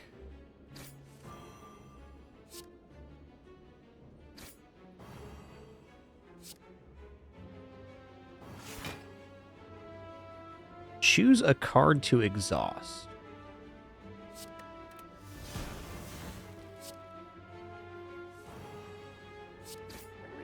Yo, dead flip. Thanks for 112 months.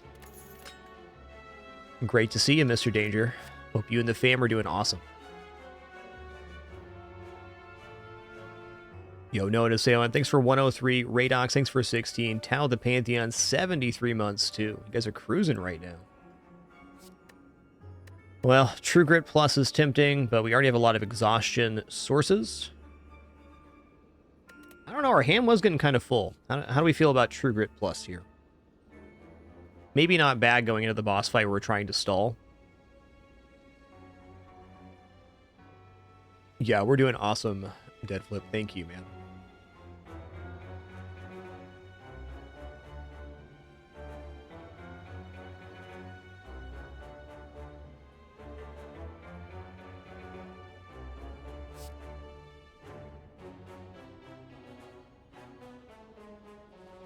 I think I should pass here at 31 cards. I don't know. It thins the deck, though. And I think our win condition is thinning to almost nothing. We can get one more card removal here. Let's do that. Unless... Panacea is a really nice card. Also costs 0, so that. Metallicize the classic.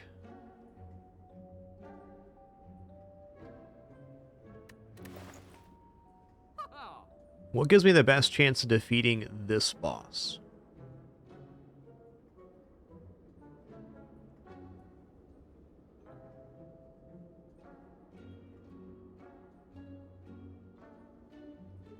Swift Potion seems a little bit excessive here. Throwing down Regeneration Potion in the boss wouldn't be bad. Metallicize Plus is looking pretty sweet. Is Metallicize Plus better or worse than removing a strike?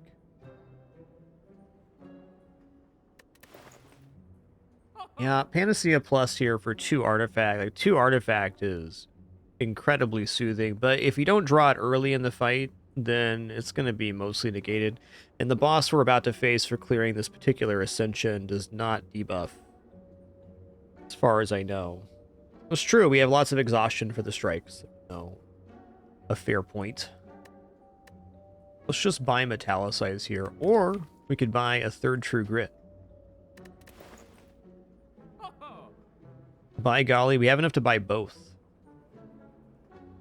Oh man, it's really tough because then we're gonna be at 34 cards. Them's a lot of cards. I'm gonna do it. Hey, it's you again. How you been, bud? How you been?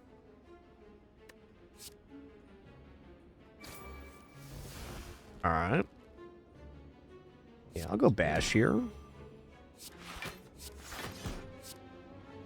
Hit him with the Slam Jam. Alright, that was pretty rude, dude. Okay, Centennial Puzzle's still active here. Well... yeah, we're gonna have to Impervious. Impervious should stop the damage, though.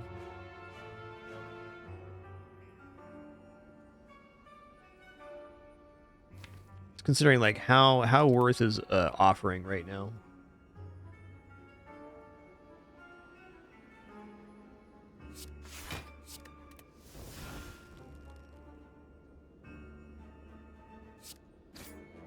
Well, we do draw 8 on this because of the Centennial Puzzle, so I'm going to play it here.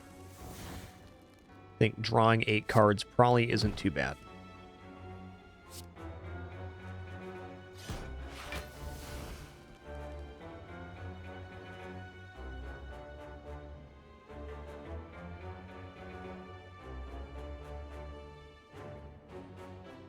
I'm just going to Impervious here. It's true, we're going to overdraw here. Let's do this. Alright, Bloodletting's in. Oh, so I can actually Bloodlet this turn if I want to, and I probably do.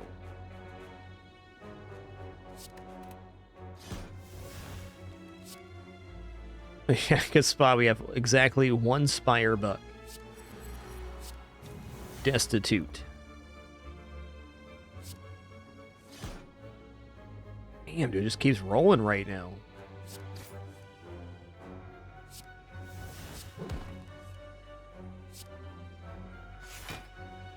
It was a spicy turn.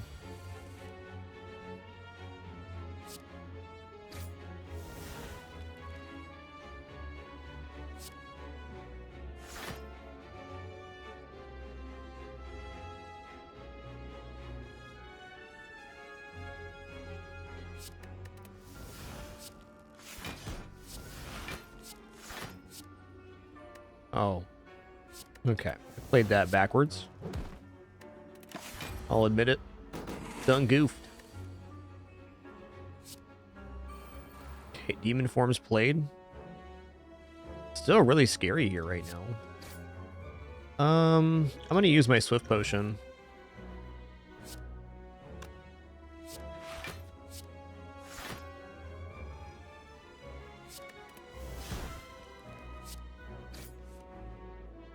Oh, I should have Bloodlet there. Let's go ahead and do it now. I can play Defend Bash. Why not?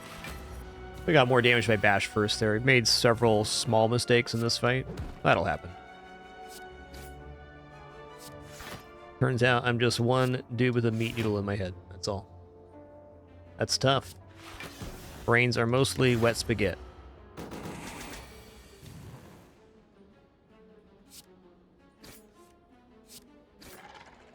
Alright, we survived.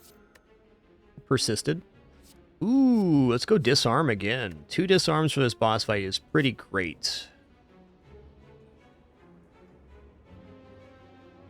Can really kind of nullify the boss out. Gotta survive to play our cards. I'm gonna rest here. I'd normally Smith here, but I want to clear Ascension 15. This starting turn looks really cool.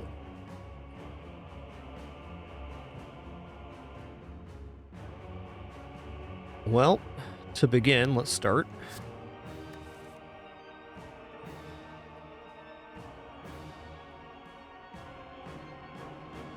Wow. Okay. So our first attack played, each combat deals 8 additional damage, so that is a ton. Getting 32 per 2 energy. So 4 energy kills the birds. So we want to have 4 energy at the end, so we can play down to 2 and then play Offering if we want. So I'm thinking I might just save Offering for later.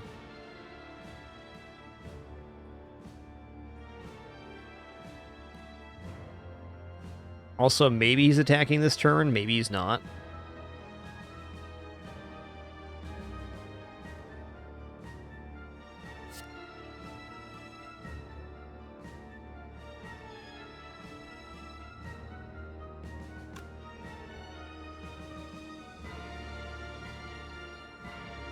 Yeah, it's a really devastating blow if I just play out Whirlwind right now.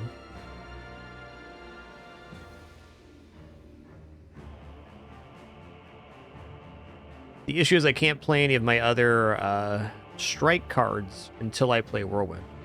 Additionally, complicating this, if we play Whirlwind huge on this opening turn and stuff, I think I'm just going to have save enough to kill the birds here.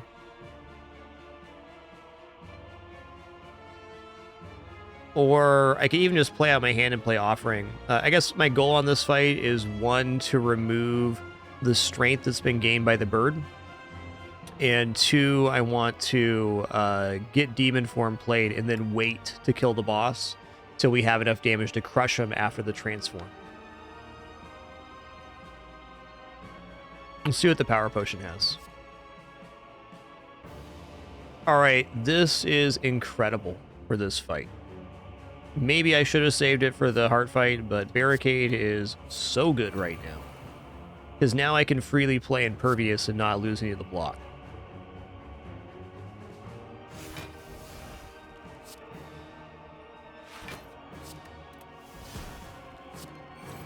Yes, I am giving him strength. It's true.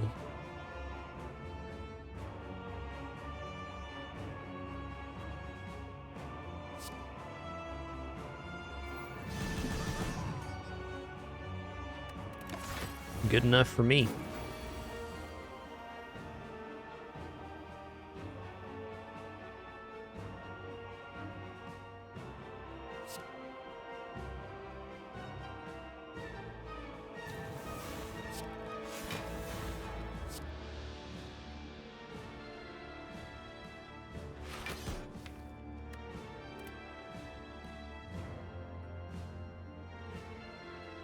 No, I want to draw through before I do anything here. Let's play Offering this turn.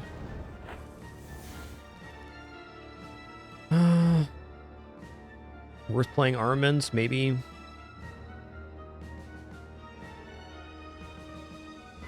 No, we're pretty well upgraded here. I'm going to True Grit the Armaments.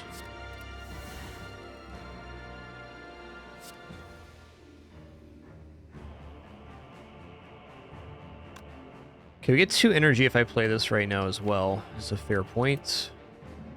Yeah, while the discard pile's low, let's do that.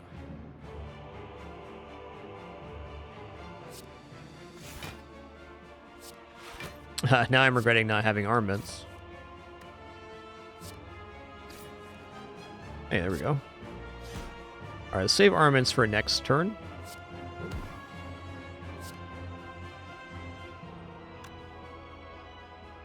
So I want to play this, but at the same time I don't, because I want to be able to have demon form out before I pop the next phase.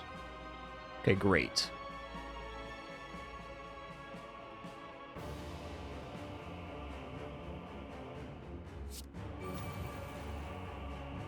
Okay, I'm going to play Evolve, and then I'm going to remove the remaining strength I gave him, so he's back to base now.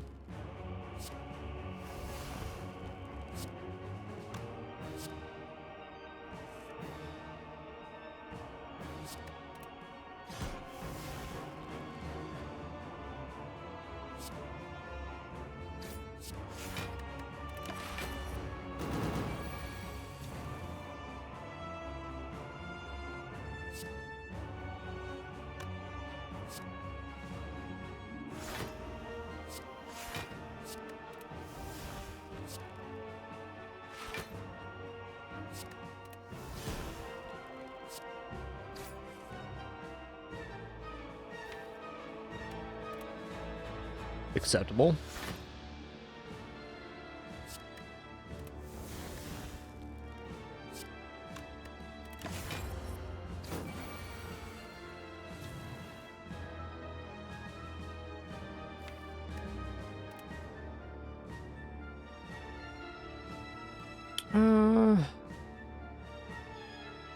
This is just a draw 2 right now. Let's take it. Trying to thin down so these Havocs have a little bit of a better assessment. Yeah, Havoc's looking okay now. How much strength do I want before I end this fight? That's a good question.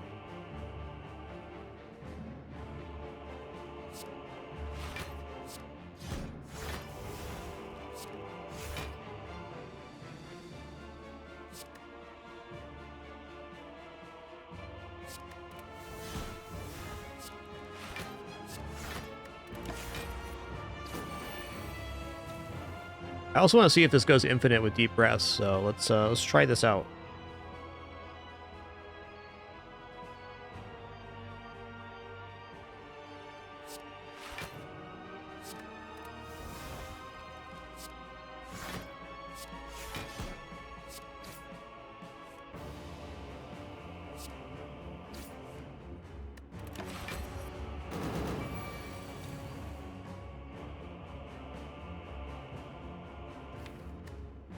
Okay, I think it's time to True Grit one of these Havocs. Okay, we're not going to exhaust Deep Breath now. This is totally fine.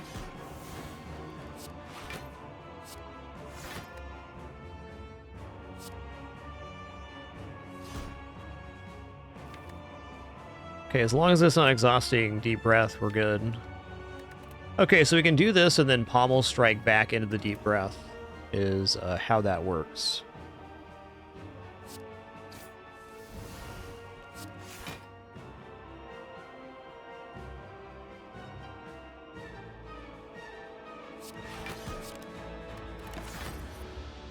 Okay, we definitely have enough built up now. I just want to see how this combo works, if it works the way we want. Okay, we're going to Armaments, then we're going to True Grits. One of these, well, defend, I guess. Actually, Bash is fine. We don't need Vulnerable here. Okay, so if we Deep Breath. Perfect Havoc here.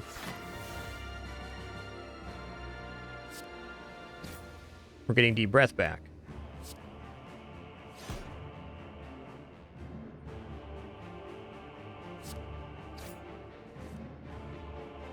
All right, we're in the sauce now.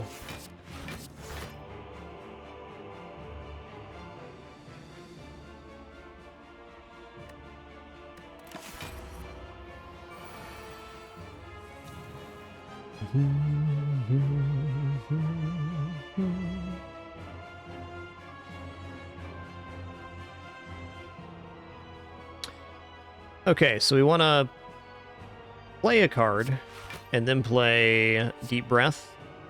Oh, we can play 2 cards there.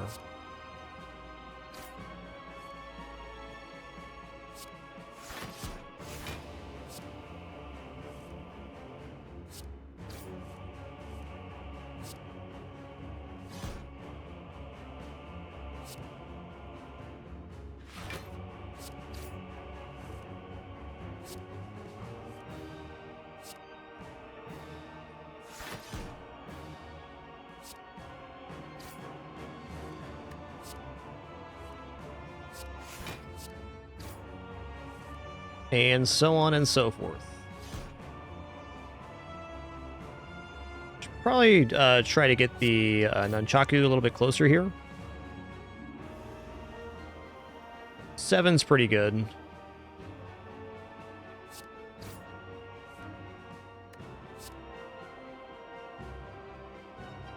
All right, that's on 9.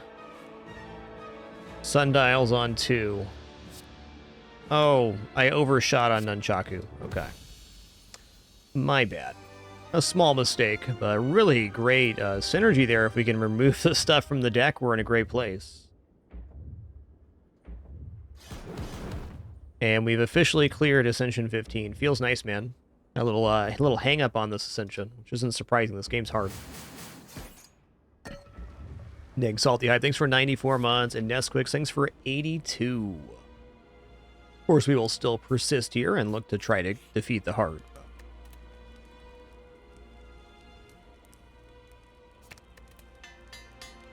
I've never had an infinite cycle with Deep Breath, so good to know how that works. Or I should say, good to know that does work. Oh, cool, a bunch of stuff I can't buy. Right on, man.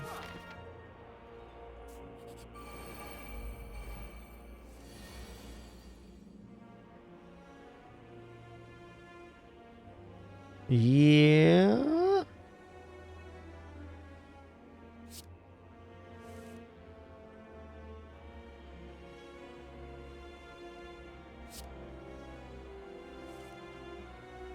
All right.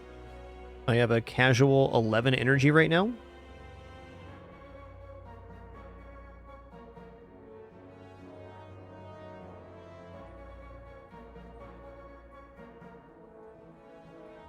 Debating the likelihood of actually getting armaments played here before Pommel Strike. Centennial Puzzle's out, so we only need to have 5 in our hand in order to take Offering. Looks good. Looks good. Yes, Whirlwind would be it here, huh?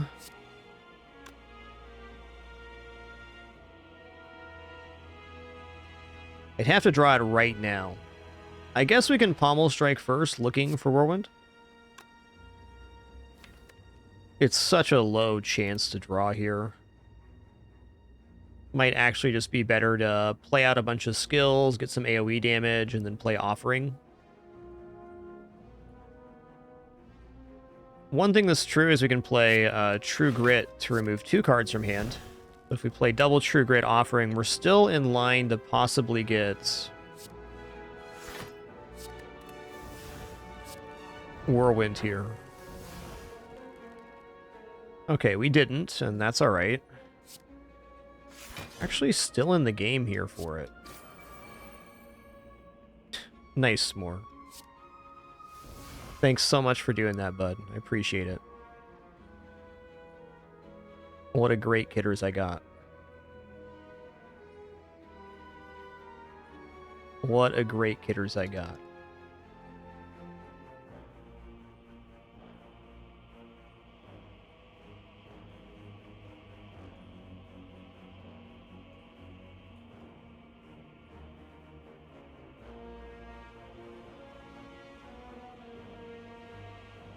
And don't misunderstand, his butt is perfectly clean. He likes to do that now. I don't know. He just did that when he was a kitten, and he just never stopped. Because it turns out he's a kitten. Just a 16-pound baby boy.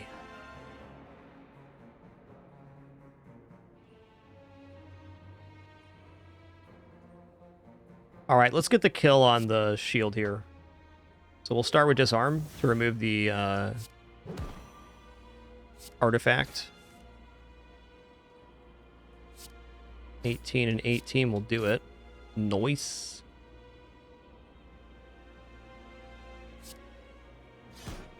Yeah, this one right here is the relic that makes us deal more damage on the first attack. That was a wicked cool turn 1. I think he still attacks second rounds, so we'll go Impervious here. Yo, cheers to that, ASDF. Glad you could be here today. Cheers. Thanks for taking the time to type that.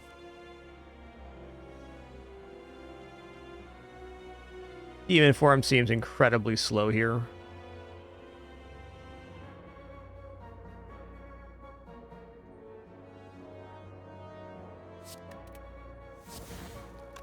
Let's save armaments too. Let's do this. I think we get a better one next round. Yeah. Good thing I did that when I did that. Alright, what's the card that Havoc plays? Body Slam.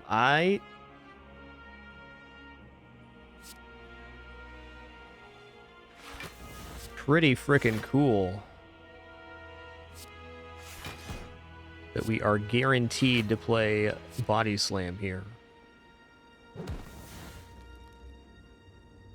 Bloodletting Whirlwind does finish this.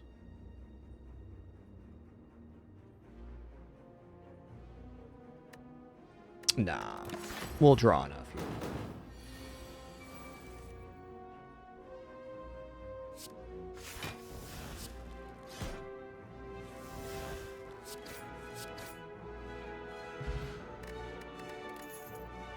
Whenever you use a potion, heal 5 HP. If only I had potions, man. Ooh, Feel No Pain's a great card. Alright, we're going to the hard fight with a 36 card deck. I'm unsure here. I don't know. We're gonna have to keep track of the turns as well. So turn 1 is... Was it attack, multi-attack? Attack, multi-attack, and then buff. Is that the order on the heart? Like I have, as of today's session, we're going to roll over 500 hours in Spire, but like 440 of those hours were like 5 years ago. Okay, 5 status cards, multi or single. So we have a randomize on that. I thought it was a set order. That's scary. Debuff, attack, attack. That's definitely it. It's the one. I'm worried about playing Havoc now because it could exhaust some good stuff, but I'm gonna. Ow.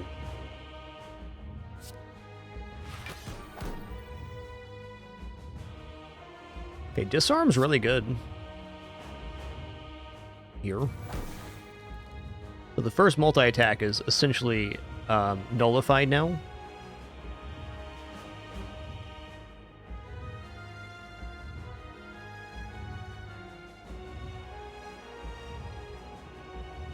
Well, my thinking right now is we're not taking any damage this turn, so going ham with offering bloodletting seems not as good.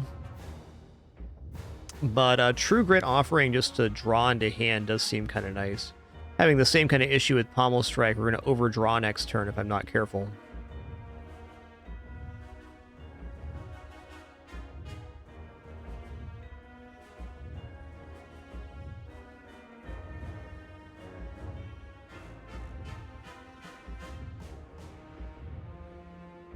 Yeah, that makes sense, Salmon. So maybe holding on to the disarm was a little better. Fair.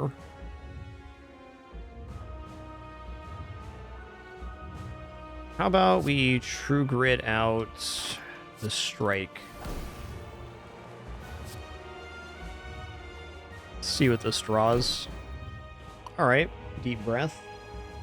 We're not overdrawing next turn, but good.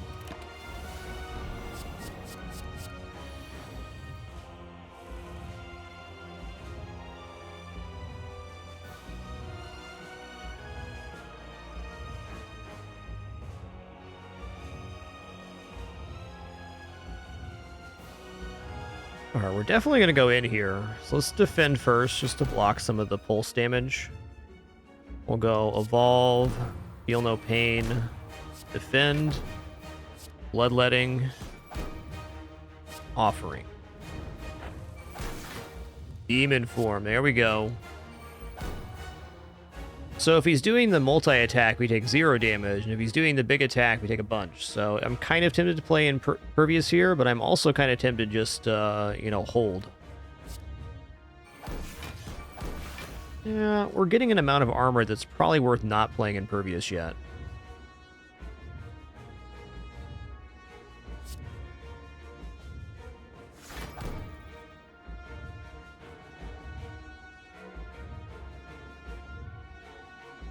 I think I'm going to True Grit Bash here. It's a little clunky to play at the moment. Yeah, this is enough block to justify not playing Impervious. And it was that. So now we know we can play Impervious for a huge block this turn if we want. I guess I just killed my dropkick with that that pick there. Okay. There's also Ethereal, so we'll be fine. We're going to go Impervious, and then we're going to go True Grit, Dropkick. True Grit Wound was just a better overall play there. I'll admit. I also get 2 energy when I play this, so consider it. It's not bad.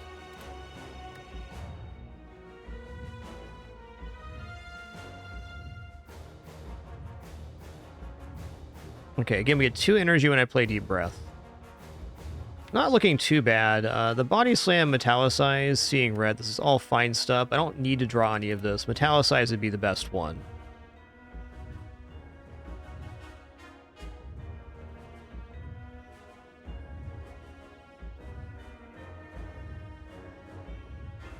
And this turn, he is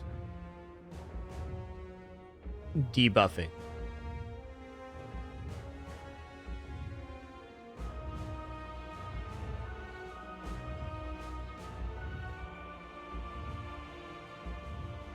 Okay, we'll start with the defend, and then I'm going to Deep Breath.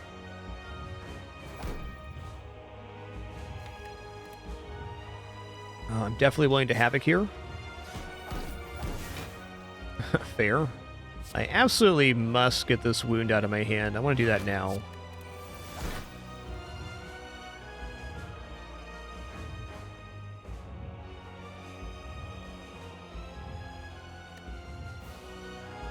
Might just be overdrawing here a little bit. That's all right. Ooh, True Grit again. Awesome.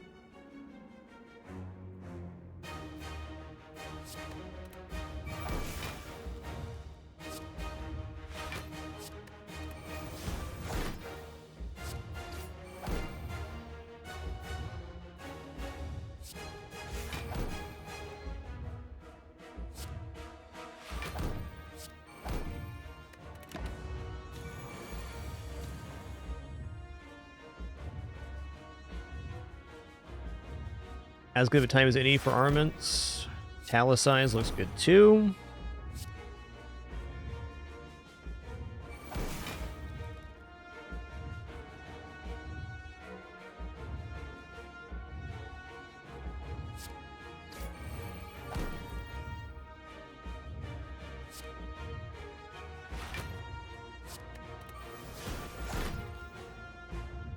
A good term for body slam, really. What's our card here? Defend? Yeah, I'll do that.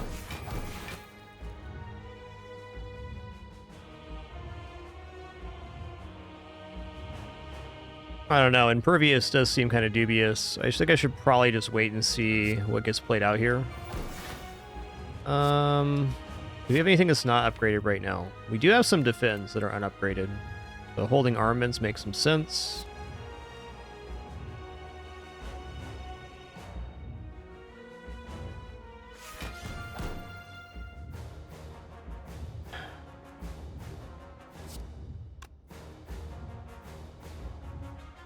I'm definitely torn if I want to play Body Slam this round or not. I guess I might as well. I'll save the Impervious for the block.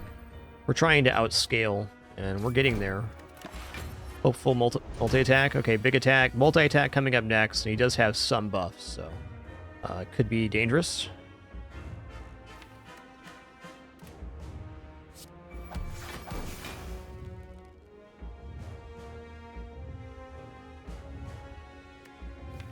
Oh, hey, here we go.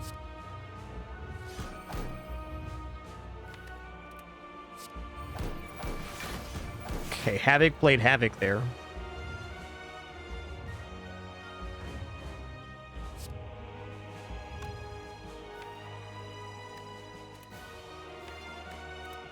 Okay, we're almost in on our combo now. It's getting close.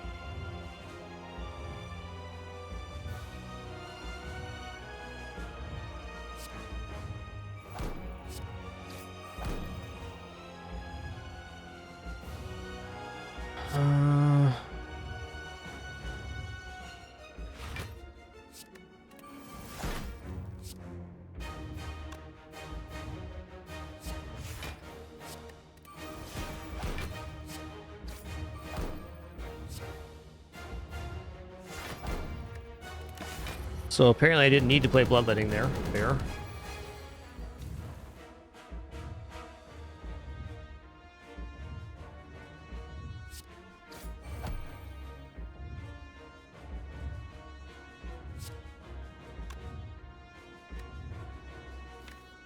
Can't play that yet.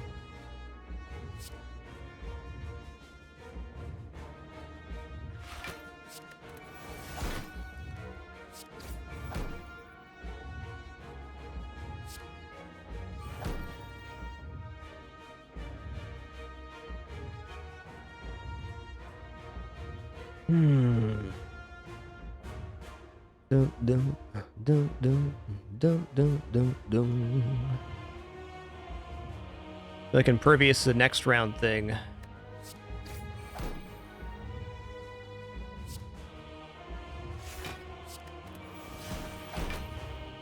He's debuffing this turn, is that right?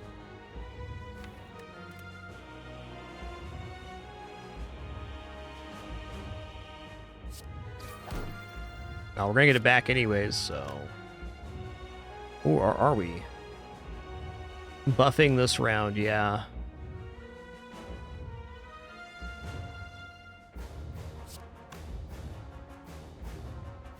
I want to get him low enough to try to kill next round, but... seeming unlikely.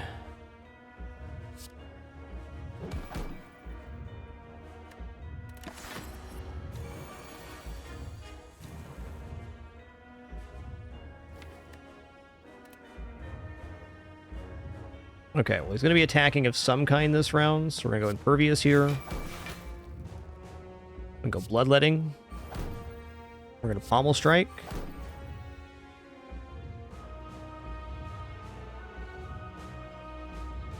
Lets us Deep Breath. Then when we Pommel Strike, we're going to draw Deep Breath again.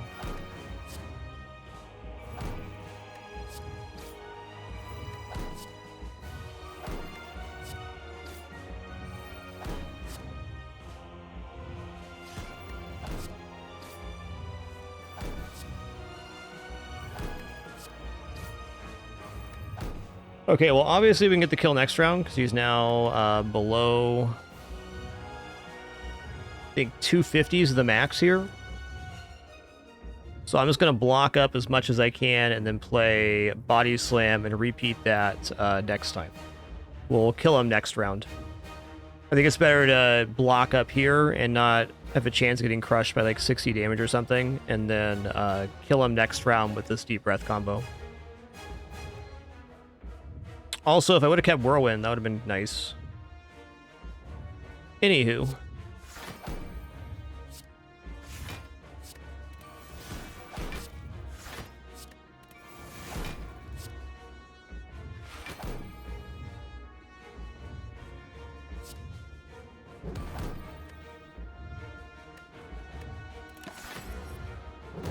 Nice, it was multi.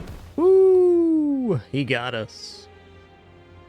Well, valiant effort on the heart fight there, and a really fun deck. I've never used Deep Breath in that capacity. It was a fun little loop. I think if I would have focused on a little more damage in the opening rounds, we probably could have got that one. Oh, also, okay, so in that one we could have used our energy to play defends and play Pommel Strikes there. So I could have won on that that last fight. Fair enough. The important part is we cleared Ascension 16. Shops are more costly. Here we go. Upgrade a card. Enemies in next 3 have 1 HP. Lose all gold, remove 2. I mean, remove 2 is pretty spicy. Yeah, I was just really focused on the loop of doing damage with that Deep Breath. But that combo does allow producing infinite block if we had like Barricade even. Good to know.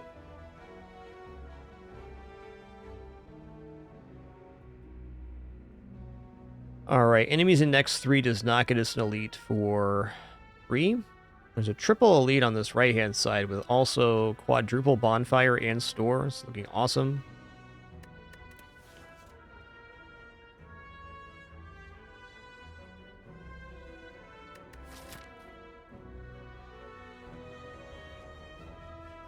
I think I'm just going to upgrade Bash here. Bash isn't like a great upgrade, but it's very helpful in the early elite fights.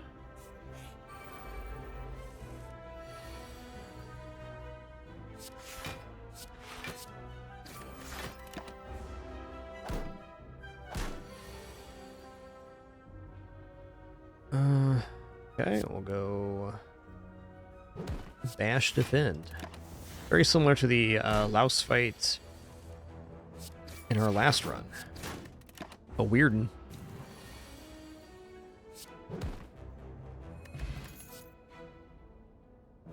I'm a sucker for early armaments. I probably should be adding an attack instead.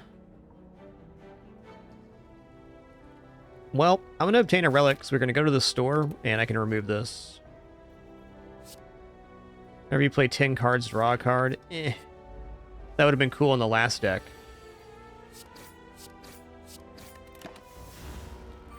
As a starting relic, not all that impressive.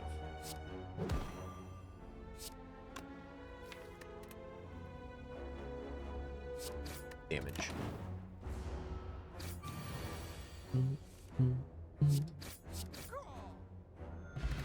Hey. Oh, man. I'm going to add a Seeing Red in here. Don't even need to see the other goods. Who's the boss? This guy. The Metallicize is actually pretty useful on this guy. Mind Blast is also pretty awesome. Metallicize it is.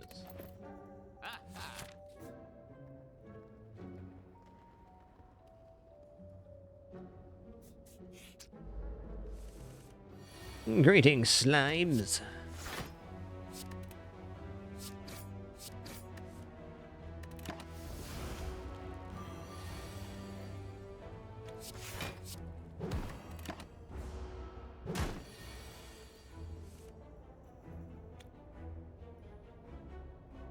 Okay, we'll defend metallicize. Blocks all the damage that we don't need to block.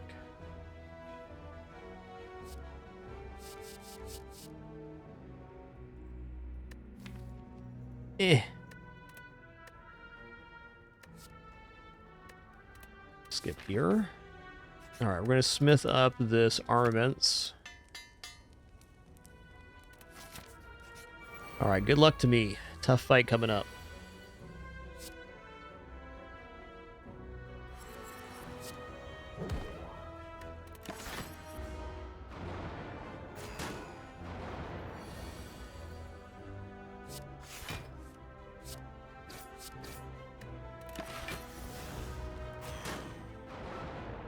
Yo, and her 55. Thanks for 82 months. Much appreciation. Back to back. 82 month subscriptions. What does it mean?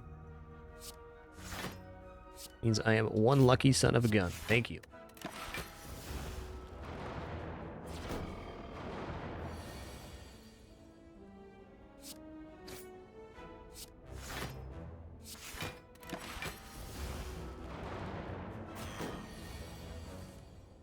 It's fair. Oh, nice. The ink bottle actually paid off. I imagine ink bottle is really good on Watcher. Watcher has a way about them of generating an immense amount of card play.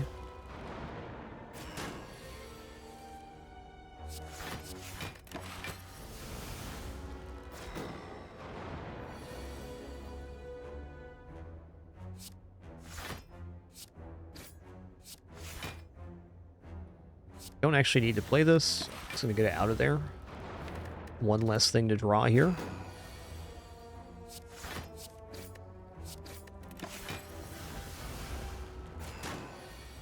Definitely over the hurdle now.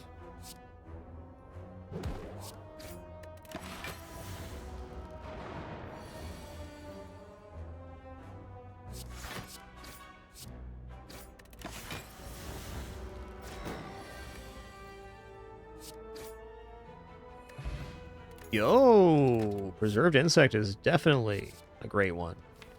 I'm going to add in Cleave here. I want to add in Body Slam, but I can see why I should do Cleave for the AoE. Ghostly Armor is good as well. We've not added any attacks in, so it's got to be an attack of some kind. Just depends on the run, really, Spartan. But I mean, any card game, lower amount of cards is more consistency, so there's values to having less cards, but adding cards is also how you gain value.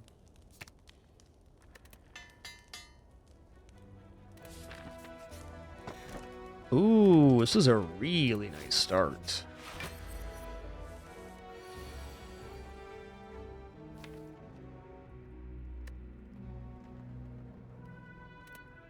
Man, this fight's gonna be pain.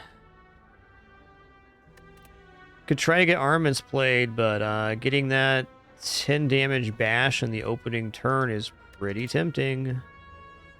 It's gotta be this. Oops. Okay.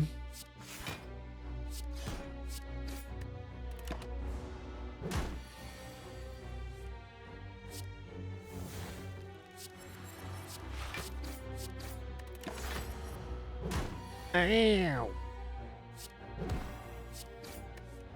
Should have next round.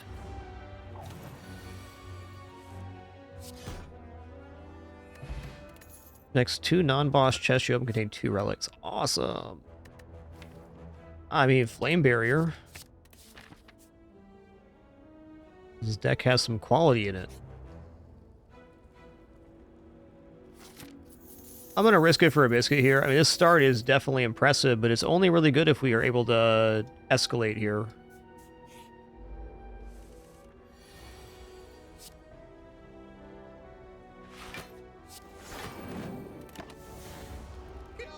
Yeah.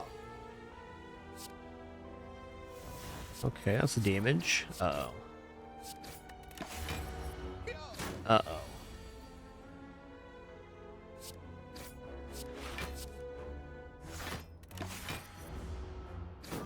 Oh, I could have used 1 defend there. Heck. 8, 4, and 4. That's not enough.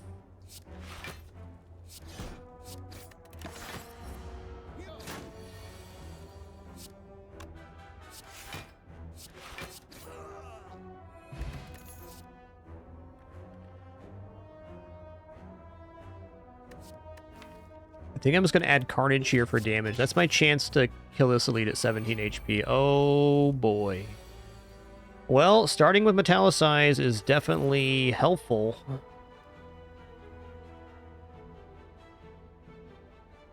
I don't think I can even afford to defend here. I gotta take the 7 damage.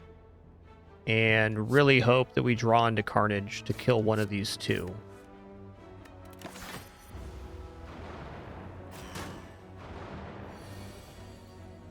Okay, well, that does save us here.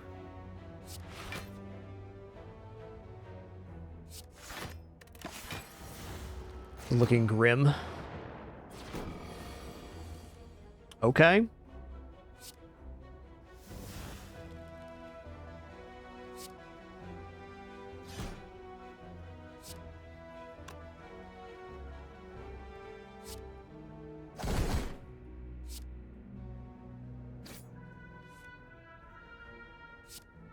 Okay. Man, did Gremlin Horn look good there or what?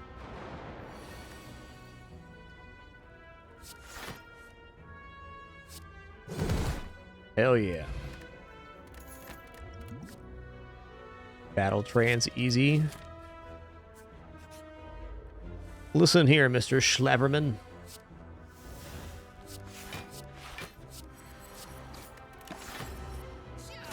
Yeah.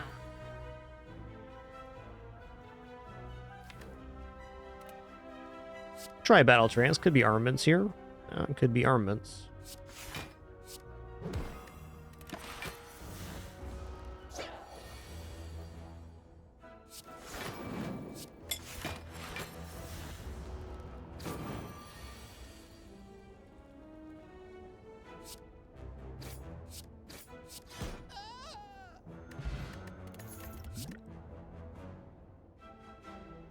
Well, Feel No Pain's good. Pommel Strike, Rampage. Don't have much exhaust yet, but it Feel No Pain solves a lot of issues. Not with this boss, though. I think Rampage is actually the better play on this particular boss, and that's what I'm going to take. And I will be resting.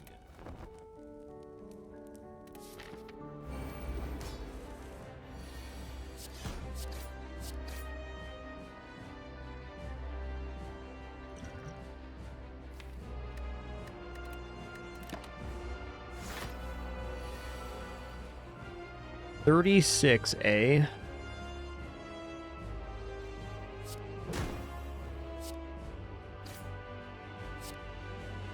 Oh, I got an Nunchaku proc. No need for seeing red, then. Bye, Carnage. Bye.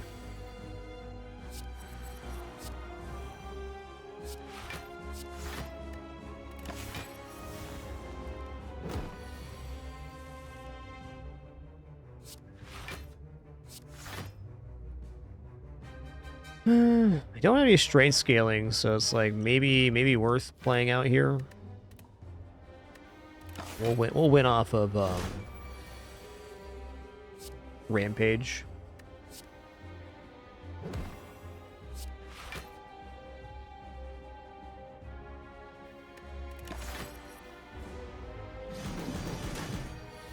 Probably should have just blocked that up. Oh well.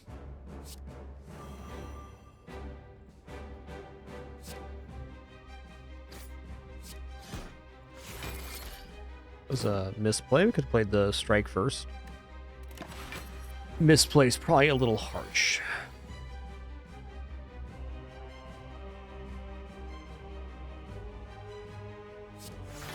Alright, I'm going to reapply the vulnerable because we do need that when it rolls back around.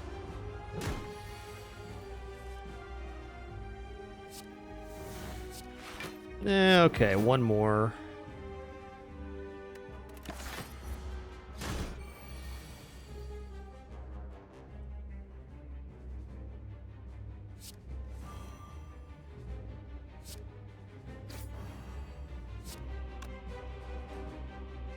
so close. I could toss the flame potion here, but is it even necessary? Not really.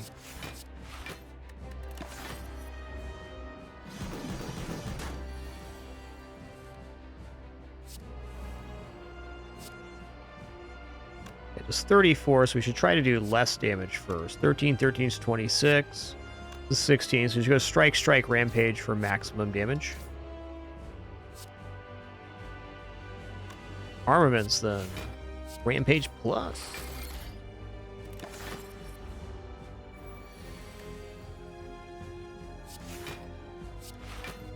Alright, all we gotta do is draw into Rampage one more time.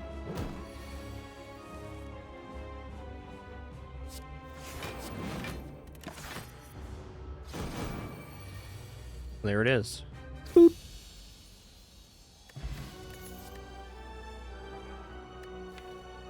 I mean, Immolate's a certified banger for Act 2. Okay, gain energy at the start of your turn. Whenever you open a non-boss chest, obtain a curse. This is definitely not a Snecko eye deck. Although, I guess we have 4 cards in here that are 2 cost. The problem is the Seeing Red Battle Trance and all of our 1 cost cards.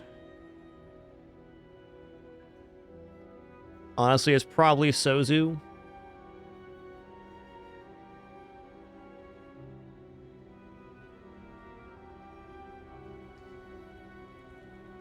Sozu into just fighting a lot of elites.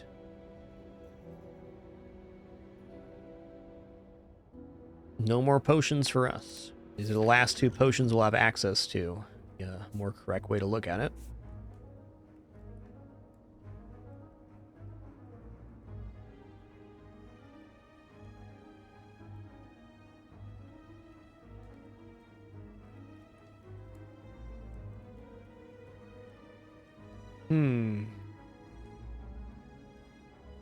Well, this pathing here with the triple elite looks really good. Multiple bonfires. We get a store as well. Oh, there's a 4 elite path here.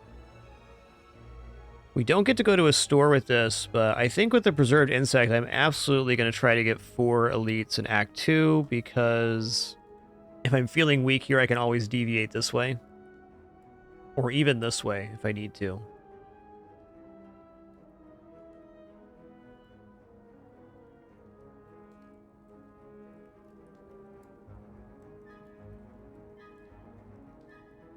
Maybe, just maybe hitting this store first is a good idea. Let's go here. We're giving up a bonfire for it, but... Yeah, the only way to get a bonfire before is take this one, and then go here. And over. Huh.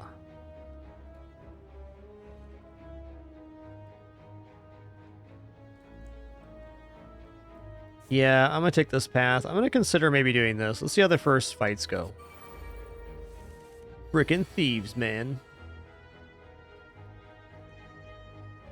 Yeah, that early bonfire is looking pretty good, huh?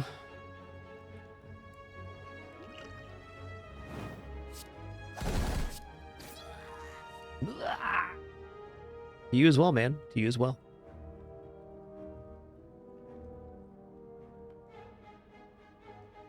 They're going to be attacking every round, so I might as well just immolate here and take my lick.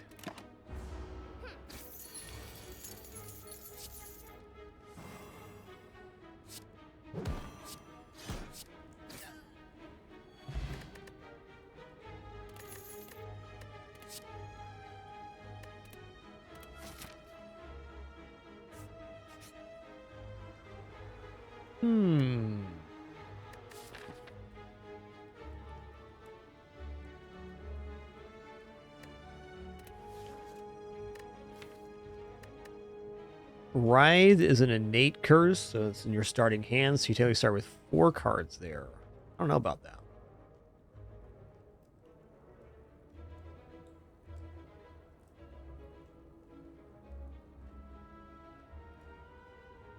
I think this is a rare relic, too.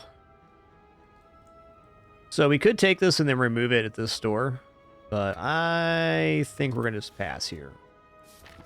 That one's great if you have like Omamori or something, but we do not.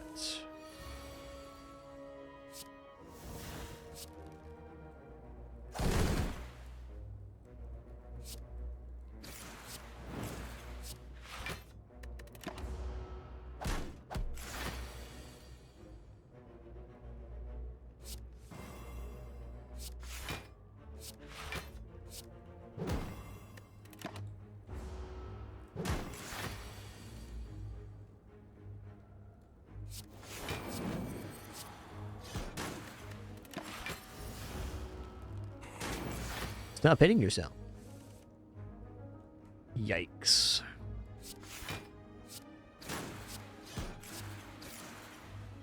Fair.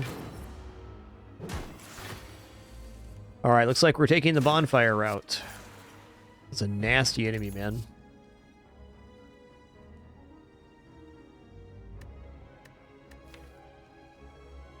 Definitely don't need more attacks. We need defend cards right now. Also remove a base strike.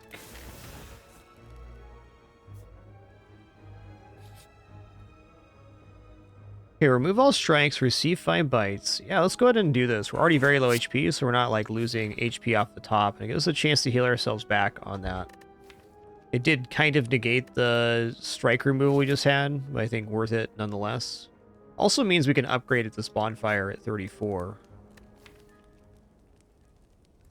Probably upgrade Rampage or Immolate.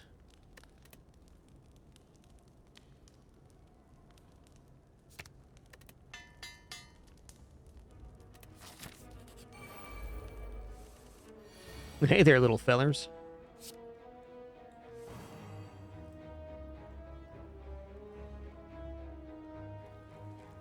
Okay. Tasty treat. Oh yeah, this fight's just great for Gremlin Horn. What if I just bash Carnage the boss right now?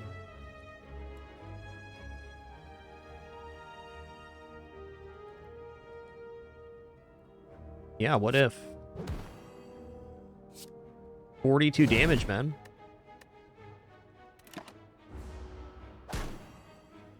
Probably end up regretting that, but here we go. Oh yeah, here come the regrets.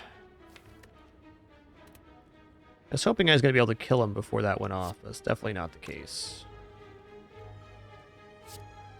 7, 28, and this is going to be 9. We're not that far off, but we are off.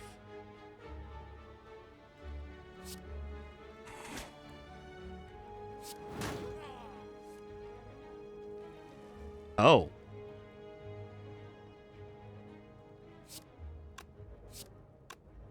So close.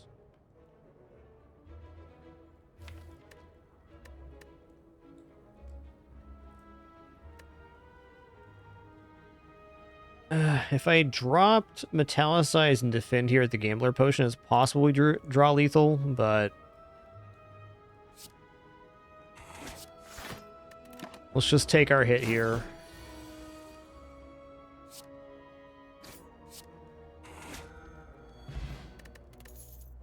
Upon pickup, choose an attack. Start each combat with this card in your hand. Easy Immolate Plus. Easy. Alright, our first source of strength gain, I'll also take that.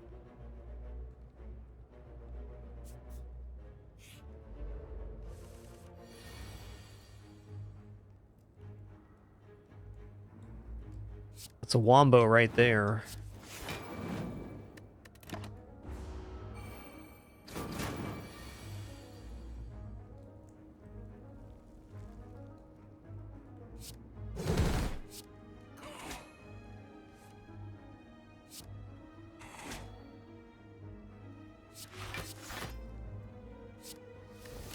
Gonna get that out of the deck.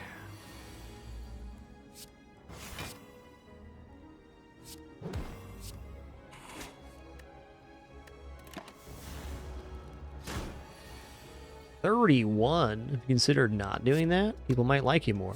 Maybe not, though. I don't know. It's 12, 12, and 12. That's 36 damage right there. We could even play in flame.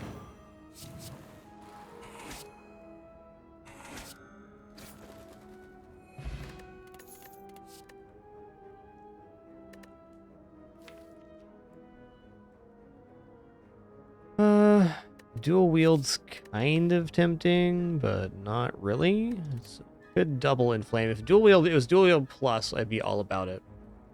Cleave plus also looks okay, but we're not hurting for AoE or attacks. What I'd like to add is another layer of defense here.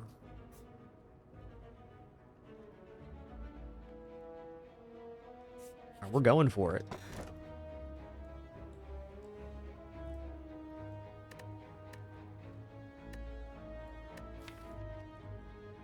Okay, this is actually a time where it's okay to remove Strike Dummy. We don't have any cards with the word Strike in them in our entire deck.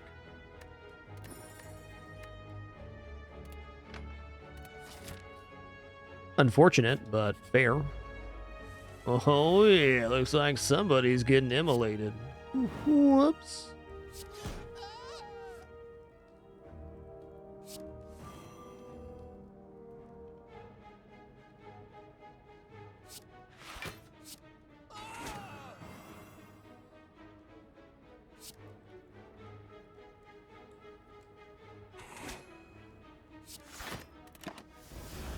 What an extremely fortunate elite fight here.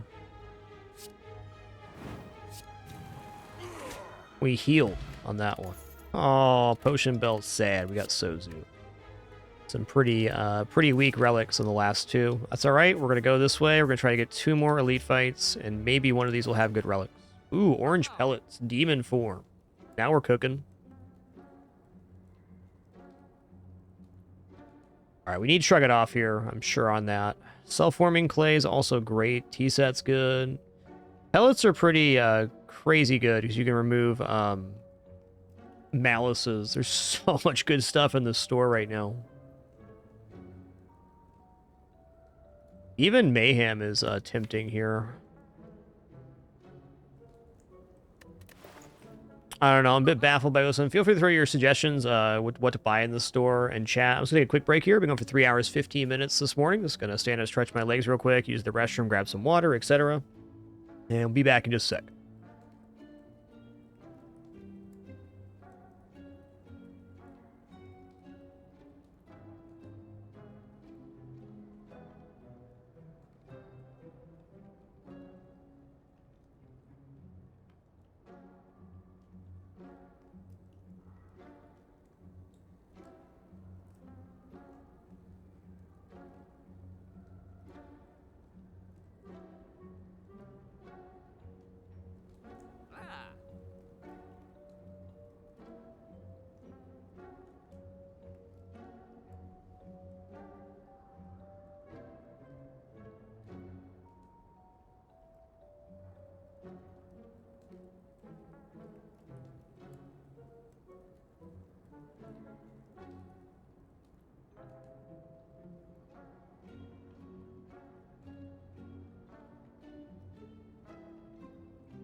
All right, sitting back down here. Let me check out chat here, see what your opinions were on the store.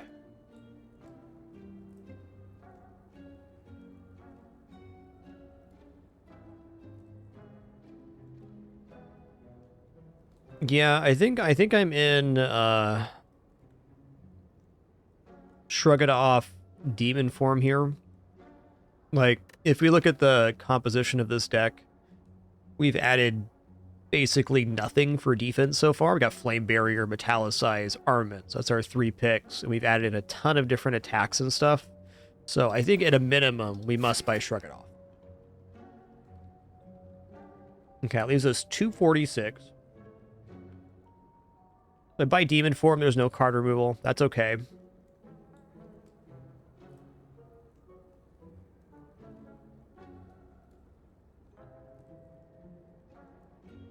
Yeah, another Armaments isn't terrible. I also kind of like Mayhem here. Mayhem's a pretty cool card. Definitely not better than demon form for winning. I'm going to take this. I like having a win condition in the deck. It's not going to be relevant for most combats. Like, we're not really built up for demon form, but if we're going to survive this run, I think it's likely we'll want that. Second Armaments is also an interesting idea. We could take that and use it as our next upgrade to have double upgrade armaments. Then we're kind of a little more balanced. All right, good luck to me. Good luck to me. All right, it's going to be a monster opening turn.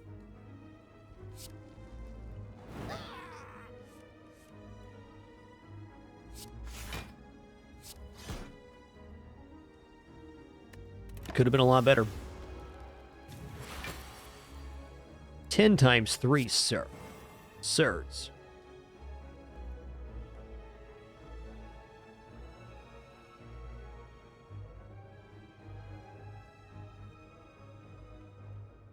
Alright, I'm going to go Armaments on this defend, and then I'm going to bash. I'm not, like, pleased about that play, but it's what happens. Alright, I mean, getting Demon Form played out is, not bad. Yeah, that's fair, Spartan. I have a hard time spending that much myself, because, like, adding cards to the deck does have a downside as well.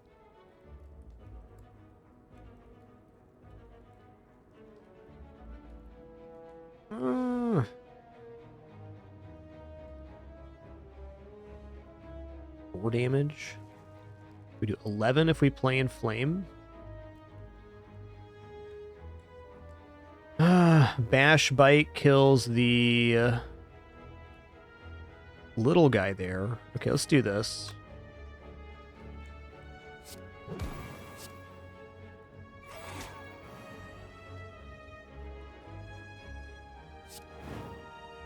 It's gonna take my lick, I guess.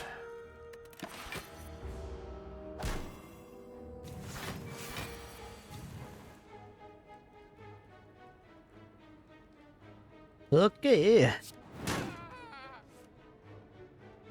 We drew a burn. Fair. That's nice.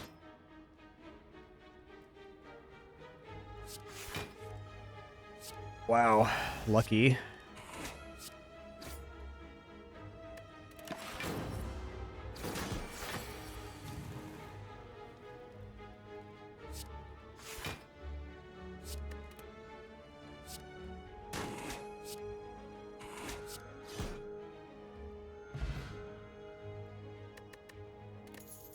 Can now gain strength at rest sites up to 3 times. Okay. Shrug it off plus. Let's go. Okay, is upgrading armaments worth more than lifting? I think it is. This is gonna be my last upgrade. The remainder will all go to lifting or resting. Alright, good luck to me. Yeah, I agree. Lifting's a great thing to do. I agree.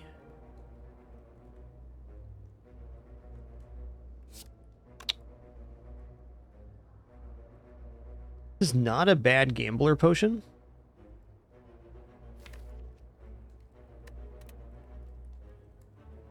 If I draw a cleave here, that's so big. What the heck? I think this is as good of a time to use it as any.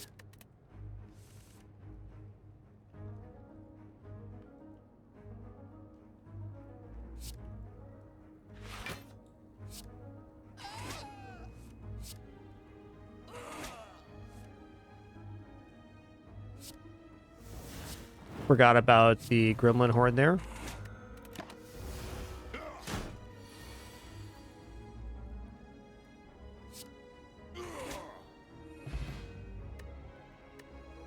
Ooh, it was vulnerable now to take even more damage. Let's go.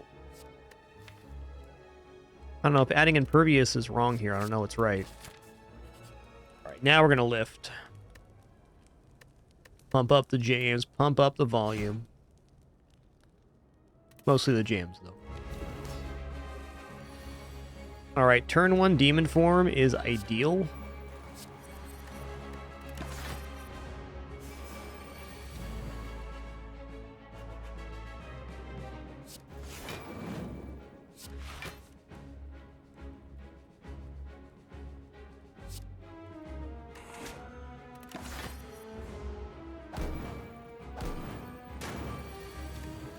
I think that was literally our ideal draw. 13 is 26, so we're not getting a kill here. That's tough.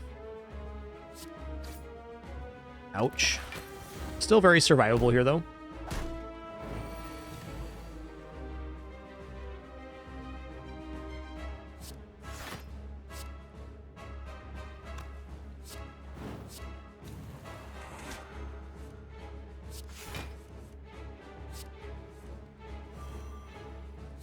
Nice.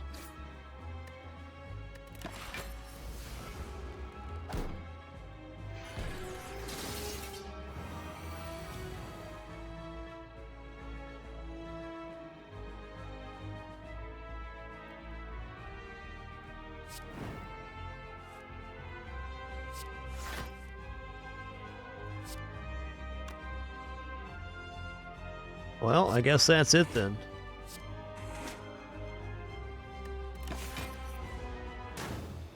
Very fair. It was a pretty good run. We had some pretty awesome starting relics, but we had like this fizzle right here, and we got Dreamcatcher Potion Belt. And when that happened, like these 3 in a row are actually kind of non-functioning. Tough one. Good run overall. I think I would have played that exactly the same.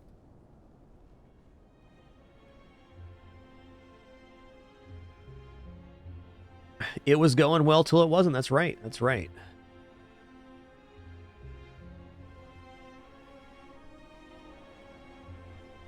Well, all right, buddy. I'm happy with that for Spire. We got past Ascension 15, which was our past 2 sessions. We got kind of crushed there. So we'll be back for Ascension 17 here soon, but we are not done yet. I am currently addicted once again to Nova Drift. It happened again for like the 18th time. This game is so damn good. It's in the 1.0 beta right now. Full release for this game after a 10-year dev cycle on August 12th. So you can play in the open beta right now, which is essentially it. There'll probably be a few balance changes before actual release, but not much. New final boss, etc.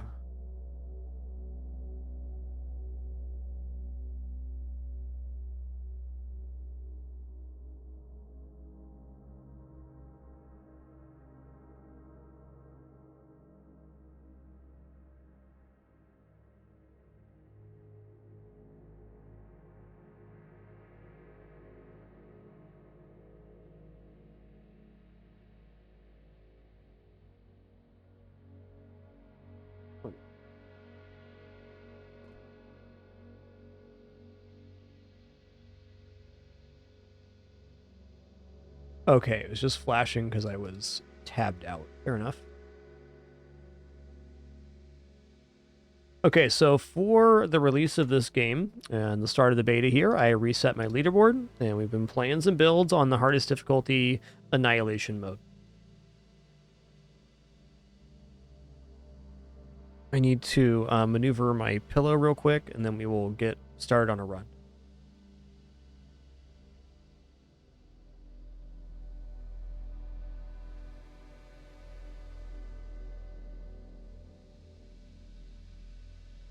All right.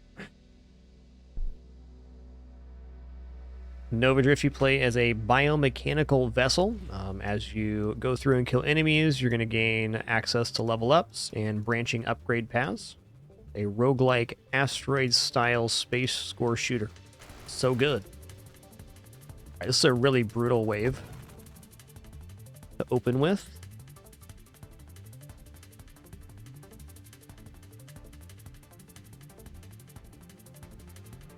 All right, so I was on the Nova Drift Discord yesterday, and I was reading people's comments. Everybody has lots of builds that they like in this game. But one thing that I didn't realize is that discharge damage scales off of your maximum shields. So my thought is to go an Omni Shield build with hidden power like we were doing on Viper, and forego the ability to ram enemies for that, to ram enemies for the Viper Strike damage, but maintaining the bonus for ignition. It's an idea anyways. I also kind of like the hidden power idea on some other ships, but I want to try this out with a big shield, which will probably not be Halo. All right, anywho. Let's begin with swords. Swords are a really nice early game weapon. They do mad damage.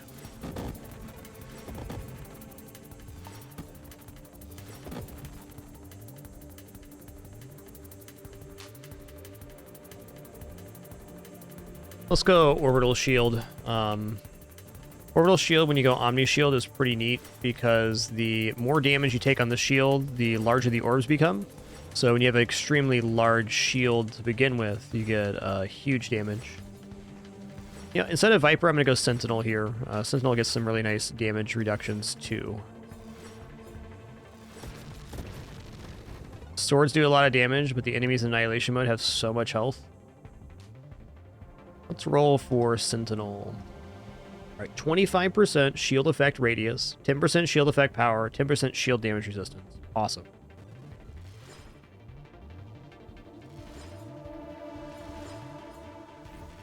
Is this the one that has minus fire rate as well? Yeah, nice.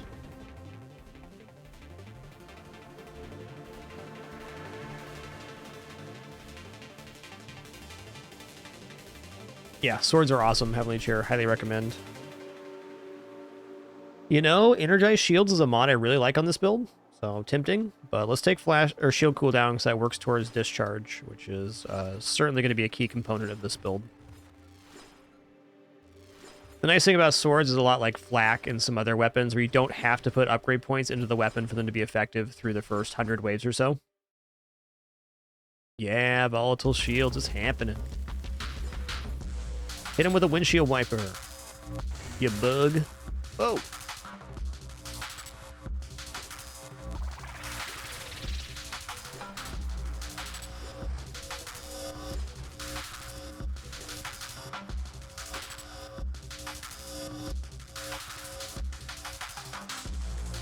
This might get me killed, but I'm going to take it.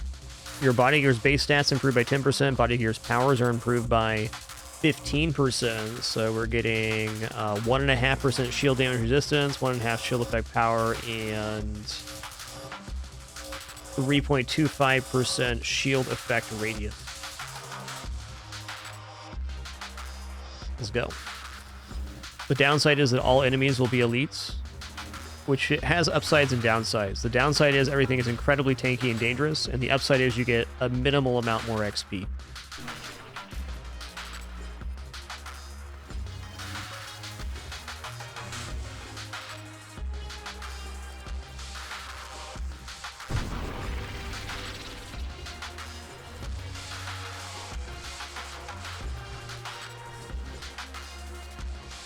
Damn. All right, Discharge is already here. Let's go.